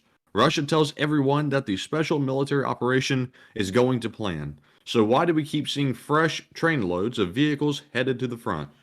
Well, that's a very great thing. You see, the Russian special military operation is going so well, they want even more of it. You know, so while the Russians are living a Candyland kind of life, let me tell you, no losses. They're just rolling over the Ukrainians. In fact, they've reached Lviv 3 times over now. They've just gone around the country and orbited it like 3 or 4 times with the whole military. And it's going so good, they just want everyone to join in. And so they just keep on bringing in more and more stuff to let everyone have a little bit of the fun. And everyone gets free naps. You can't win. I mean, well, you can't lose. You always win in that way. And so with that, I thank you very much for the joke there. That was a pretty good one. And also a good way of pointing out the illogicalness of their arguments again. And so with that, we have reached the end of tonight's stream. It has been a marathon, and I know that Matthew's exhausted, and I know I certainly am as well. But I hope you've all enjoyed it so much. And I've enjoyed answering all of y'all's questions and, of course, reporting to the news to y'all. Y'all don't know how much of a pleasure it is for me to actually sit here and report the news. And, of course, a load of people appreciate it and find it to be of high quality. It is an absolute honor to report the news to y'all every single night. And as y'all see tonight, we may be extending into more news of a different variety because it seems like things are flaring up around the world all over. And so with that, I can't wait to see you all tomorrow at 10 p.m. Eastern Time on Sunday for the Sunday night fundraiser. And we are going to try and fundraise the hell out of the fundraiser. And so thank you all once again for watching. And I will see you all again tomorrow at 10 p.m. Eastern Time. Good night, take care, and I'll see you then.